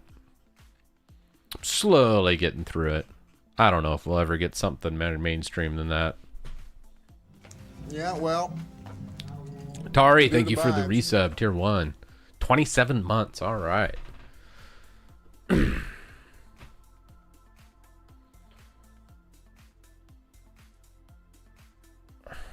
Yeah, that's one thing about AI. It's great for boilerplate, templates, scaffolding. A lot of the junior work that was used, I think, it's really good for replacing juniors. I totally get that that's going to be a problem for 5-10 years from now when all the seniors retire. There's not going to be any juniors and you're going to have problems, but that's a problem for 5-10 years from now, I think, is what most companies are doing out there. Want me to bullet and put it, Chris? Oh, yeah. Issue found with your StreamerBot chat. Look at my previous message. Oh, I'm slowly getting there. .config.yaml. Oh, yeah. I should do like some kind of... do that. GH Dash config? What is the GH Dash config? No, I need to get into SRIOV.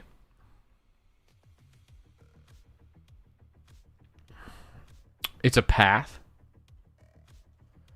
Oh.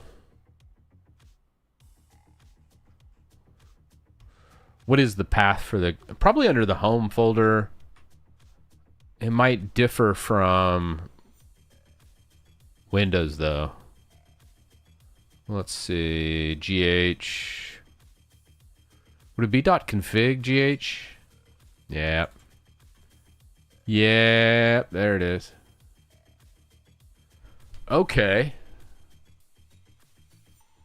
So repo defaults true with PR limit, issues limit, layout, diff right here. So if we go Zed,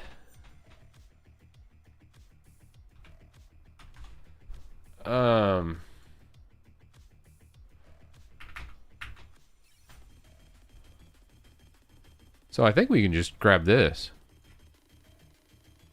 Yank it. Do we need to escape the quotes here? Probably not, huh? Oops. Yeah.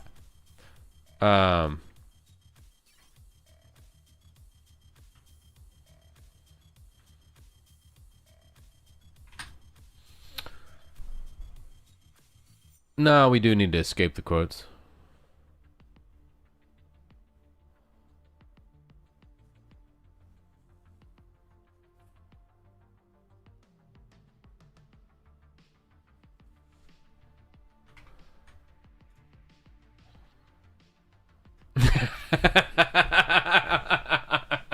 Gabby's like, here, let me just take you to the page. Stop it.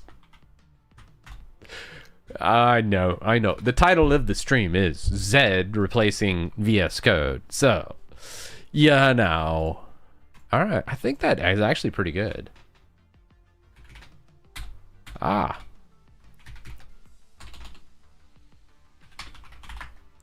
So let's go.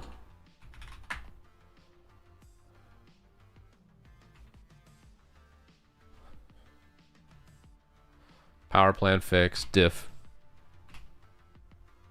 Diff path does not exist. Okay, so diff path, we're getting close, guys. That's a better error. So if we look at the recents.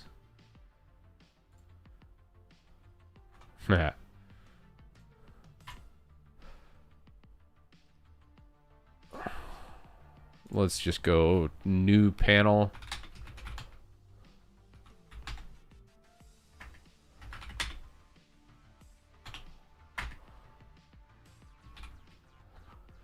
So diff $local did not pull in. I think we just removed the quotes. Right? Let me look at the exact error. Yeah.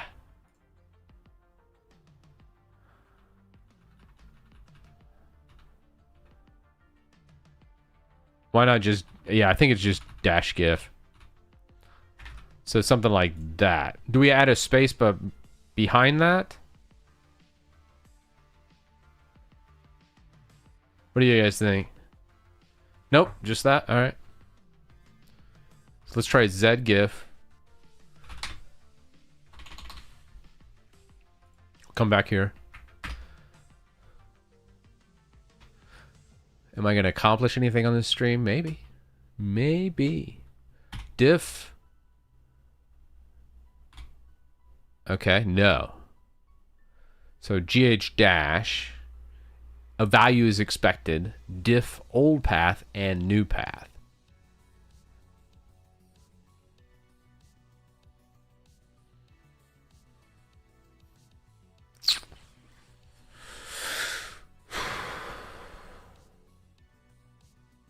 So we do need to have something behind there. What should that look like?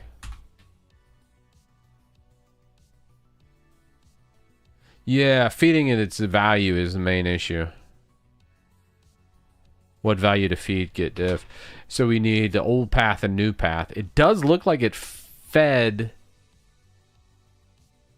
the .local, but we need to also do .remote too. No, I can't do 100 pull-ups in a row. That's ridiculous. I can do about 30. Kipping. Strict kip, but still. Strict, probably around 10 to 15, depending on the day. With no movement whatsoever. Local was parsed as literal. Let's see.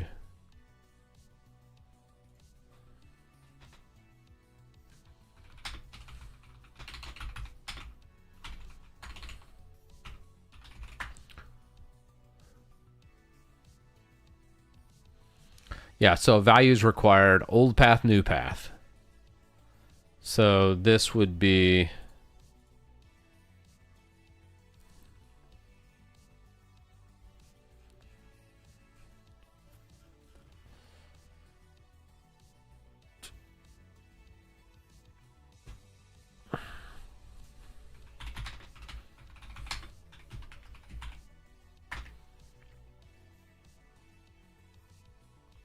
all right, let's go diff editor from their docs. So they have a built-in diff editor. Get started with diff. Diff documentation. Tree sitter diff.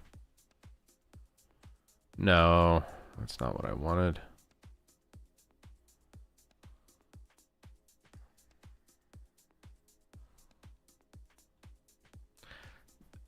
Diff's a language? No string, no valid string, yeah.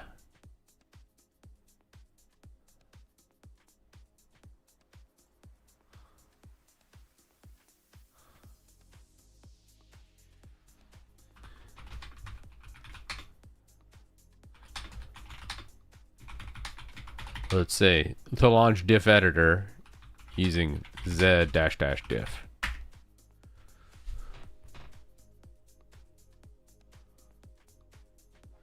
Yeah, it's files, not branches. So what would that look like?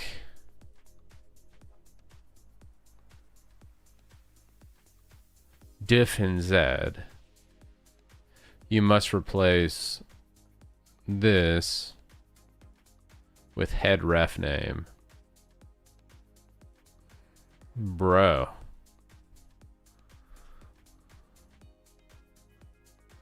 You could do a single file diff, PR checkout, Zed dot.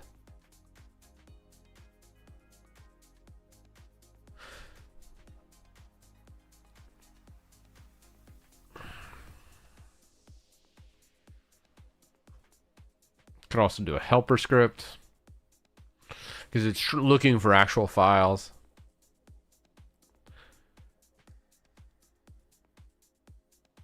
And would this launch into a diff?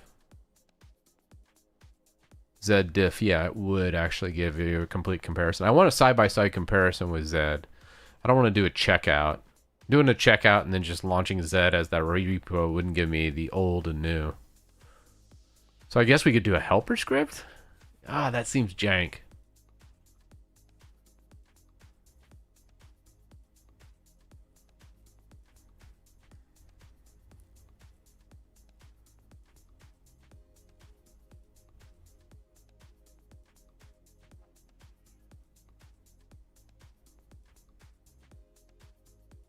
Yeah. You're right. If there's something jank, I mean, I'm all for it. For me, I would probably do a helper script and then do that helper script here. Oh, God, that's gross. But it probably would work.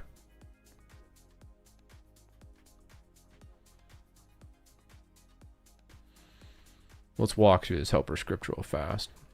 So you have first variable fed to this helper script is the repo path. Second is the base. Third is the head.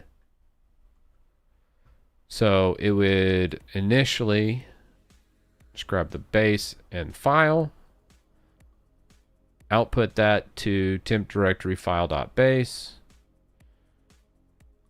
just showing the git show, then copy file to file.current, output that, and then show that. Okay. That should work. What's the path we have? Ugh. Windows paths suck. Yeah, it's not gonna do path. We have to do it as an environment variable. Ah.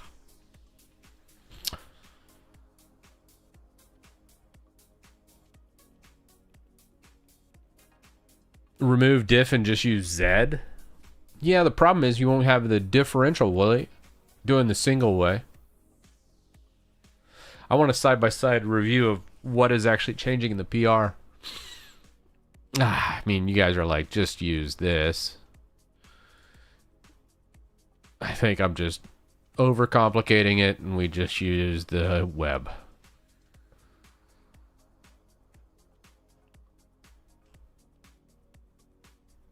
Where is that power one? Power plant fix.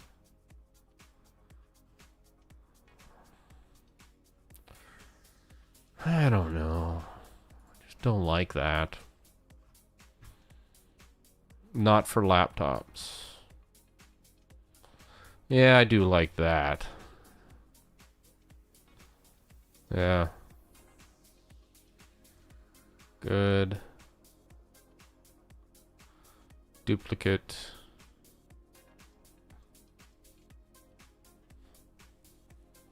Does this work for different languages? Gabby, I don't know if you checked. And then restore default power schemes. I do like that. Ooh. Are we going to get duplicates? We're going to get duplicates. Yeah.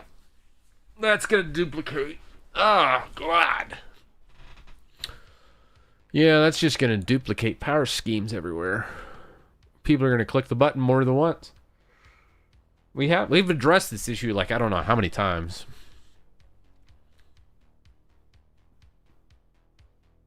Check it out. All right, let's check it out.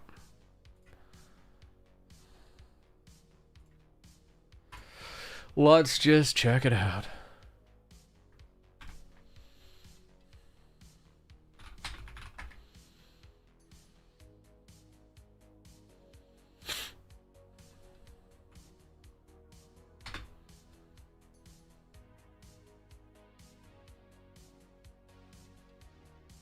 Oh, you also have to set it here to check it out.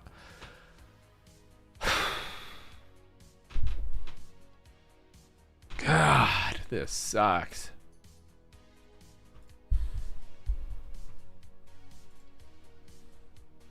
Can we grab it from here, maybe?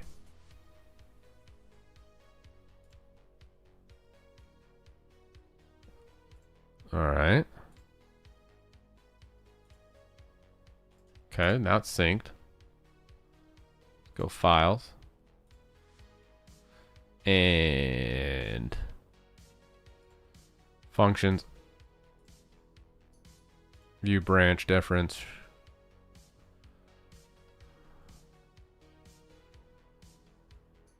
Well, there's our diff.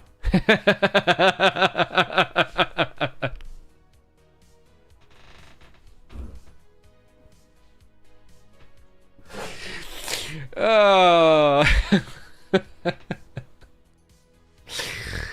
Oh, lordy. All right.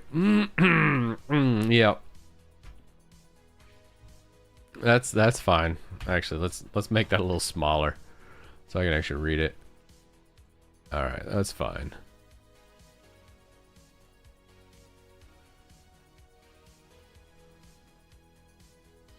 I wonder how it does elevation in Zed. Let's try that next.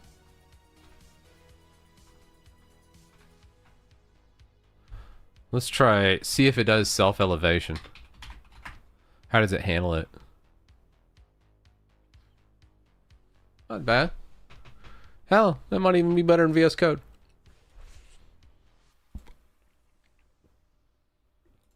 All right, first off, power panel. All right, this is what we have. Let's get ready. See the amazing power plans. So we're just gonna go PowerShell profile. Let's go tweaks. Power performance enable. All right, ultimate power plan installed and activated. All right, we got 2 ultimate performances. Ultimate power plan installed and activated. We got 3. Ultimate power plan installed and activated. We got 4. Disable. And we have 4 still. Disable. And we have 4. Nope, we have none. Yay! I was just not updating in real time. Okay, cool. So the disabled does clear it out, switch it back to defaults. Enabled. Boom. I like that. But it didn't change my display. What's up with that? That is a problem, right? Did the old one? Let's see.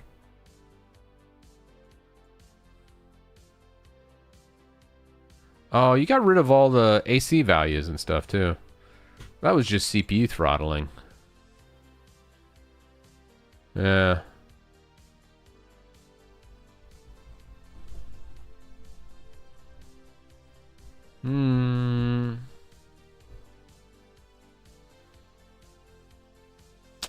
Thinking. Yeah, it shouldn't change display. Yeah. Yeah, that's true. I think it's fine. Yeah, I think we can leave that. Let's look at the subprocessor just on the ultimate performance plan. I think it's fine, though. For most people, it might error if that plan doesn't exist, but typically that's only laptops where that would error. So I think it'd be fine. And it would solve the multilingual problem. I do like the restore default schemes. I think that is a better way of reverting than trying to find the values. I think we were doing like a for loop or something like that to get rid of the old values anyways. Yeah, it's fine.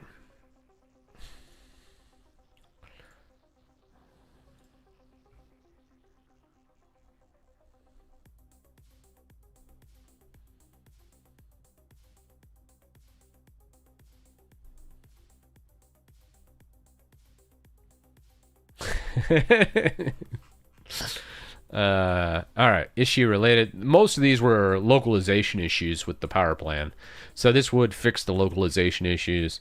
If you have like the old power plan, you'll probably need to go disable and then enable, but honestly I think most people will be doing a fresh install anyways, so it doesn't really matter. I feel like that's good. I do like it saying not for laptops. I think it should really specify that, because I think there have been laptop users that have enabled it and then regret it. So one extra thing to check here before moving on. If we go change plan settings, let's look at the advanced settings really fast. Maximum performance and power saving. Sleep. It's good. USB selective suspend setting. I really want that disabled. This causes some issues with things. Did we have that in? I feel like we did, didn't we? On the power CFG? Maybe we didn't.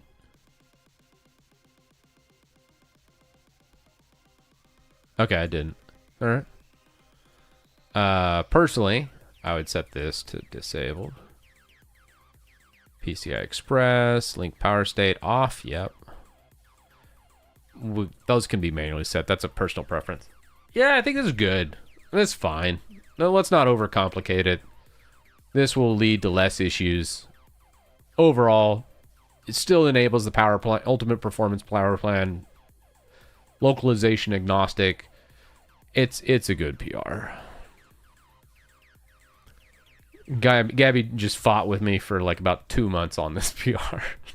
I think I've closed it out like 3 times. God bless you. All right. Squash and merge. Let's go. Yeah, don't overcomplicate it. There's certain preferences I like, but I can always just go in and do it. All right. Fantastic. All right.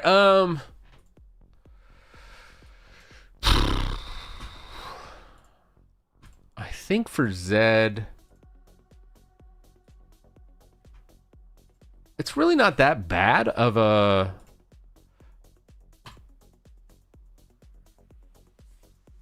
workflow, just clicking up here and going to different branches. You see how it goes merged? And I can just click it there. Now, I think there's a refresh as well. So I just kind of wanted to see the workflow, or new workflow, I should say. So this is here. Close that. So we got a nice clean slate. We can look at the branches here. Now this just got merged. So we'd still need to do like a fetch. Synchronized. And yeah, it grabbed down that commit. And So it's not a fetch and pull, it's just a fetch. Then you pull from origin, and it shows the changes.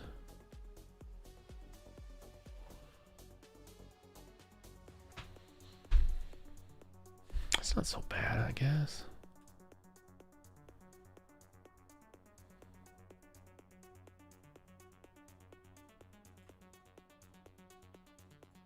So I guess you just do a fetch, and then it switches to pull. You click it twice. It's not that big a deal. Okay.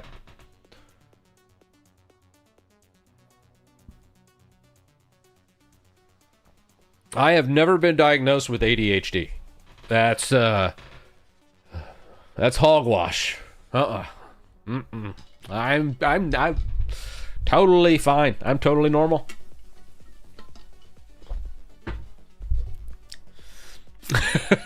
Next stream, we'll go back to VS Code 100%. All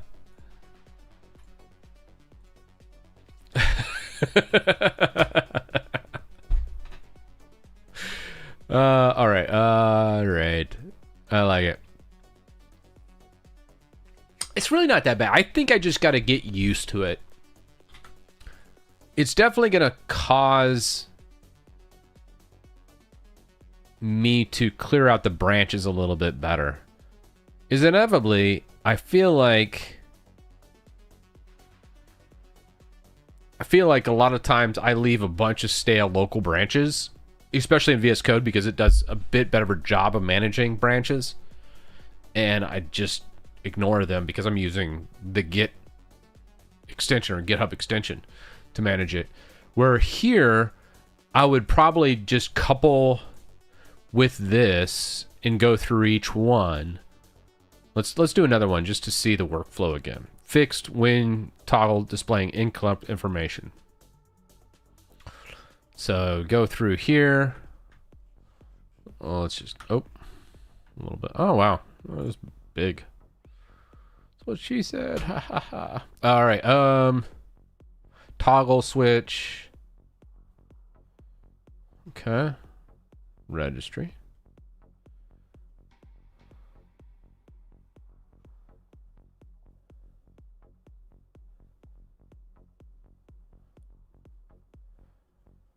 I don't think it was pulling in this.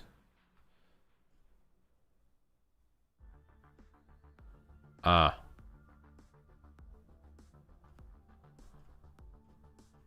you're just adding an out null to new PS drive?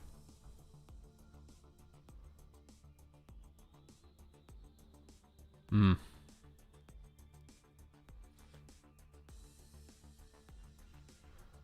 right, let's try that. So let's say looks good. You can do a checkout if you so desire. We can use GH Dash to check out these pretty easy. So I feel like that's okay. Let's wait for the compile and check to come back. Cool. Let's squash and merge. I almost want to just do a git, but let's try and do it all through the GUI. So let's go fetch. It should say one pull request. Good. Pull it down. Great. And then typically you could do it through here. Just do a compile run. Then if we go over to the toggles.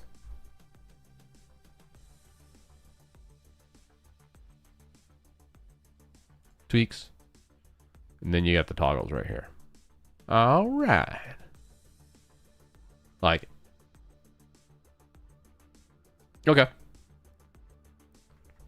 Yeah, I'm not aware of the bug. I was unaware of the bug, but now I'm aware of the bug, and the bug has been fixed, so happy days.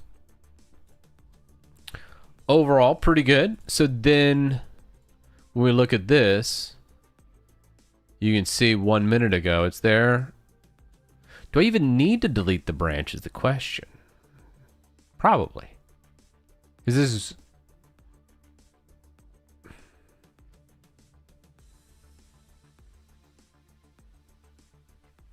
I don't. It's remote, not local. So if I would have checked it out, when a checkout happens, that's when you need to delete it. So let's go the next one. Let's check it out and then merge it after check. So let's pretend like I actually was a real developer. And let's see what we got. This might not be a good one to check out. Oh, you were just filling in some Cocoa apps. Oh, hell. All right, so let's say we approve this one. Boom. And then we're going to grab this PR, 4523. So let's say we wanted to see what was going on right here. So let's go 4523. It would have been nice if that filtered. Maybe it filters by title. So the title would be replaced, is how it starts. So let's say replaced. No. So it goes by the actual official branch name that it gets added. So when we're looking at the branch, it'd be add-cocoa-packages. So then add and dash cocoa packages. So when I'm doing it, we just switch, go fetch, and then a pull. Already there. So then you can see that directly here. Then we can go compile run, and this would grab those cocoa changes, which, I mean, honestly, there's not much to review here. There was NA, and now there's not. But you'd hit Chocolatey, and now when you'd select those packages, it would install it using Chocolatey. It's not bad. So then we improve. Okay, everything looks great. Bam. Squash and merge. Then it's done. Let's go back to the IDE. We're still here. We'd go back to the main branch. We'd fetch the main branch. Then, since we just squash and merged it, there's one pull. Bam. You can see the pull. Applications. That was the file change from the other one. You select the branches. Now you can see the icon change from remote to local, where it shows the merge icon. So then we can just delete that local one. Now everything's clean. And if we select here, it's now the main branch. It's not a bad workflow. All right, one last one. Let's look at the diffs now. Let's say I wanted to just look at the diff of this one, which we've obsessed over forever. Oh, God. Messing with my git ignore.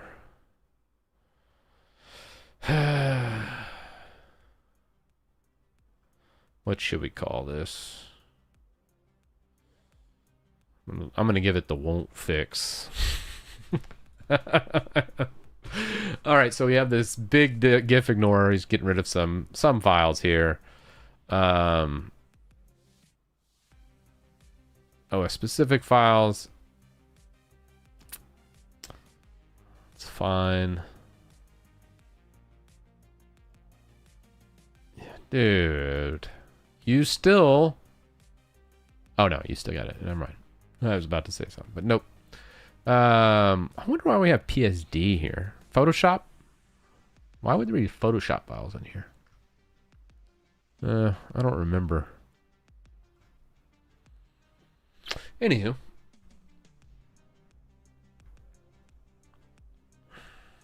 Just used LazyGit. I think we tried LazyGit. I feel like this is pretty good. Just trying to think of the less friction that we could possibly have. So let's look at the diff on this one.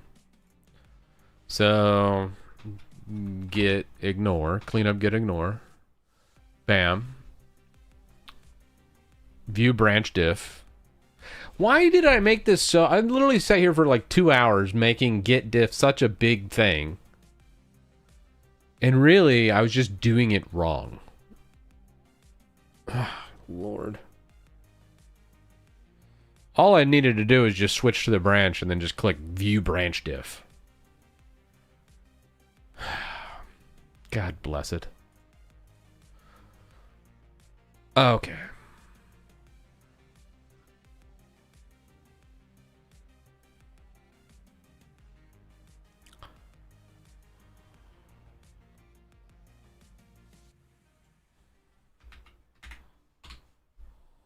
All right, let's we're gonna make one change here. Man, I had a whole bunch of crap in here, didn't I? Some of this is so legacy. I remember back in the day why we added some of this. Definitely not needed anymore though. DS store desktop. Yep.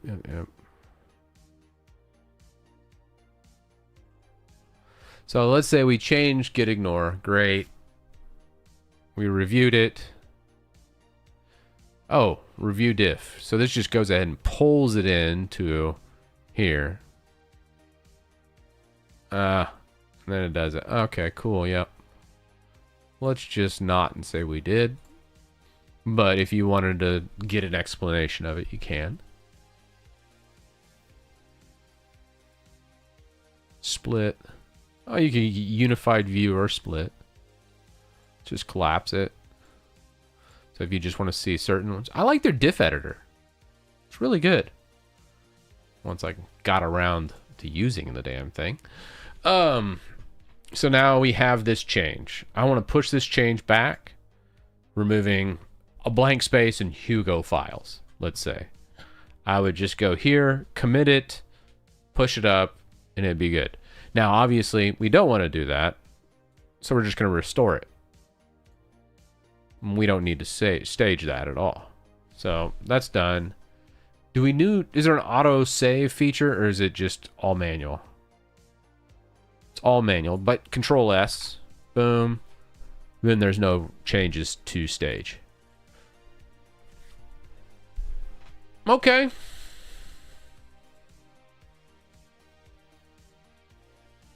And I can get behind it. So we'll just use the web. Hell, that's good. Yeah, guys, I was making you freak out there, but no, I was just messing around, just seeing the git diff and seeing how it does. It's fine. It's just a little different than what I'm used to. I'm not actually changing anything or doing a commit. I wanted to see as I changed the file and saved it what that GIF looked like, and then modify so I can see it in my workflow. All right. I feel like that's pretty good. It's less bloated, and I feel like once I get the hotkeys down for the sidebars, it could be really good. I just wanted to get my Git workflow kind of bullet pointed out today. Let's see what we got. Have a look at your PR. Yeah, Scotsman, let's see what you got. You're going to do nothing for 2 hours and then not look at PRs? Yes, that's exactly right. You are correct, Gabby. And not all PRs. I did 2. Wait, no, 3 PRs. I mean, hell, that's been a tough day. It's a lot of work. Man. All right, Scotsman. Where are you at, Scotsman? All right, here we go. Update documentation and images across multiple pages. 38 changes. Let's see what you change in here. All in the docs. Oh, you got a dev docs generate. Oh, yeah, we already had a generator. Oh. Wikipedia changed, huh? Cool. And deleted the old one, added the new one. Yeah, looks better. Wait. Don't we have a... Wait, there's a minimize on there here right now. I mean, not that you got to redo these screenshots. Definitely not take that. We did add a minimize button, didn't we, though? Don't redo the screenshots, but I just... Or am I losing it?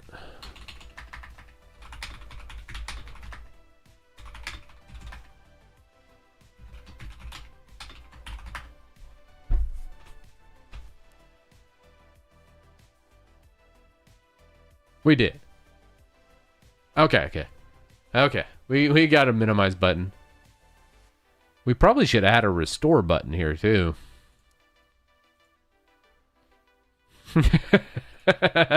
Anyways, another day. I just was curious about that. All right. Yep. Let's approve that. Get those new screenshots in there. Love it.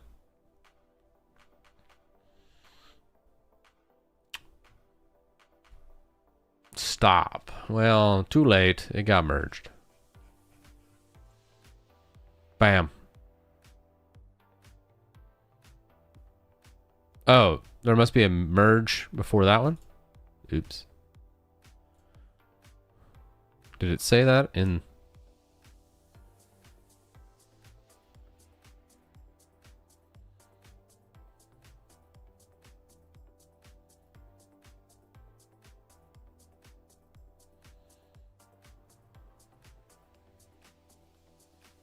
What did I do?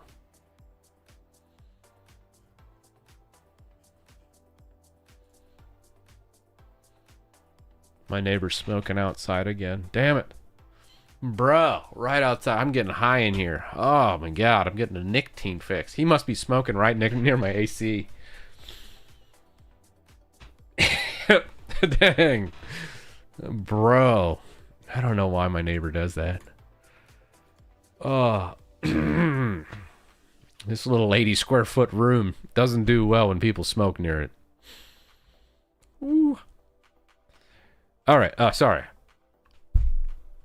I digress. Sean. Where'd your PR go? I feel like it was just here. Oh, that was weird, huh?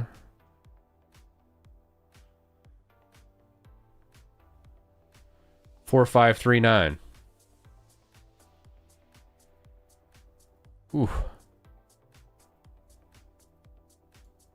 Okay, 4, 5, 3, 9. Let's go 4, 5, 3, 9. Whew. All right.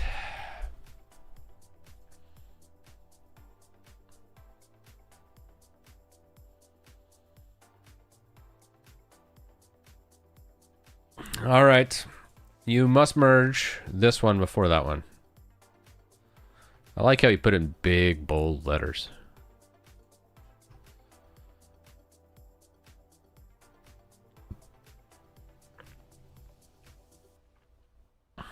All right, what are we changing?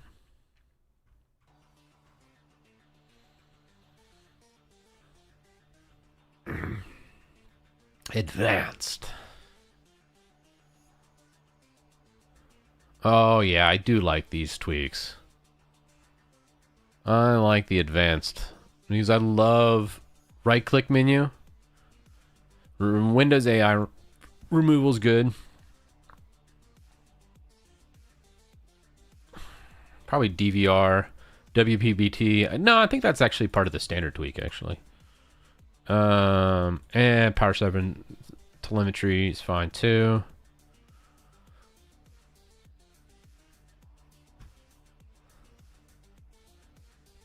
And all right, so we got the standard, minimal, and advanced. Adding a new button for the tweaks tab. I like it. Squash and merge that guy.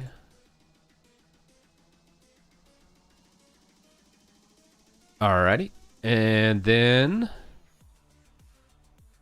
you can actually set the presets you want on launch by just going dash preset. Sweet. This will be good for the new Win11 creator. Oh, Lord. We're going to have to... I think Thursday's stream, we might have to take a peek at that. I don't know. I'm going to need to... I think I'm going to need some scotch for that stream, though. Dang. Something heavy. I don't want to be in my right mind when I look at it. All right. Yep.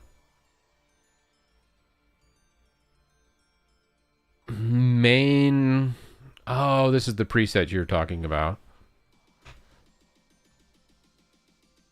And now it does validate that preset string equals standard, minimal, or advanced. And then it proceeds. Cool. Looks easy enough. Let's squash and merge. Let's do a poll and then check it.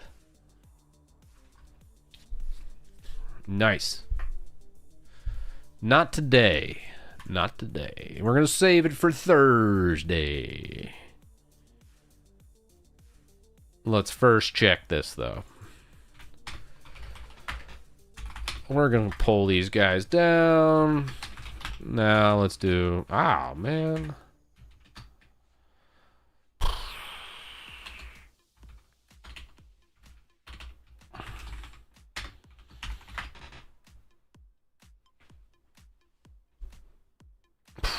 Bong rips on Thursday? Yeah. Oh, yeah, buddy. It's happening. All right, so we got that. We've got advanced, standard. That's funny. I do kind of like that, though. Restore point. Restore point should probably be enabled on advanced. Disable BitLocker, probably... Disk cleanup, I guess. Hibernation disable. Yeah, so probably change some of these defaults, but anyways, let's try that. So let's go compile. Do we do preset?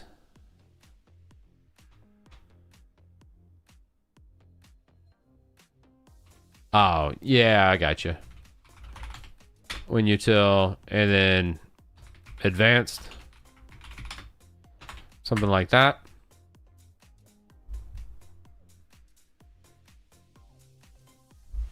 Okay, that was just trying to do an import from the body.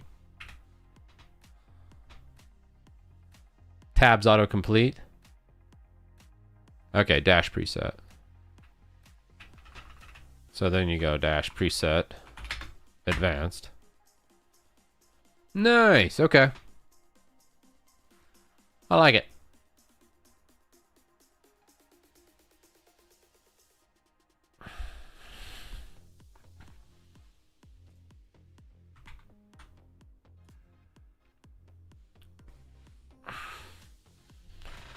Nice. Add PR for new toggles base. Customize. What do we got? VBS and memory integrity. I remember when this came out, there was a big hubbub about virtualization-based security. Most people just disable it. I don't know, 5 to 20% seems... I wouldn't put 5 to 25% in the description. Ain't nobody getting 25% performance uplift from disabling VBS. 5% maybe. Hardware advanced GPU scheduling. HAGs. Everybody like HAGs, all right. Driver update via Windows. Yeah, this one I really like. This is a good toggle. Toggle Windows optimization for Windows games. I think most of these old optimizations are kind of bullshit.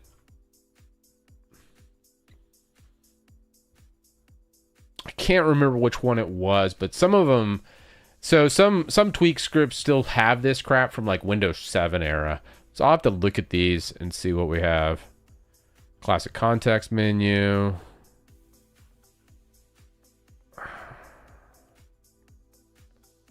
This is already there. I guess we could switch it to a toggle instead of a checkbox. Web search, disable suggestions. Well, yeah, we'll have to probably refactor a lot of this stuff. This looks a little bit too much, though. I'll have to take a peek.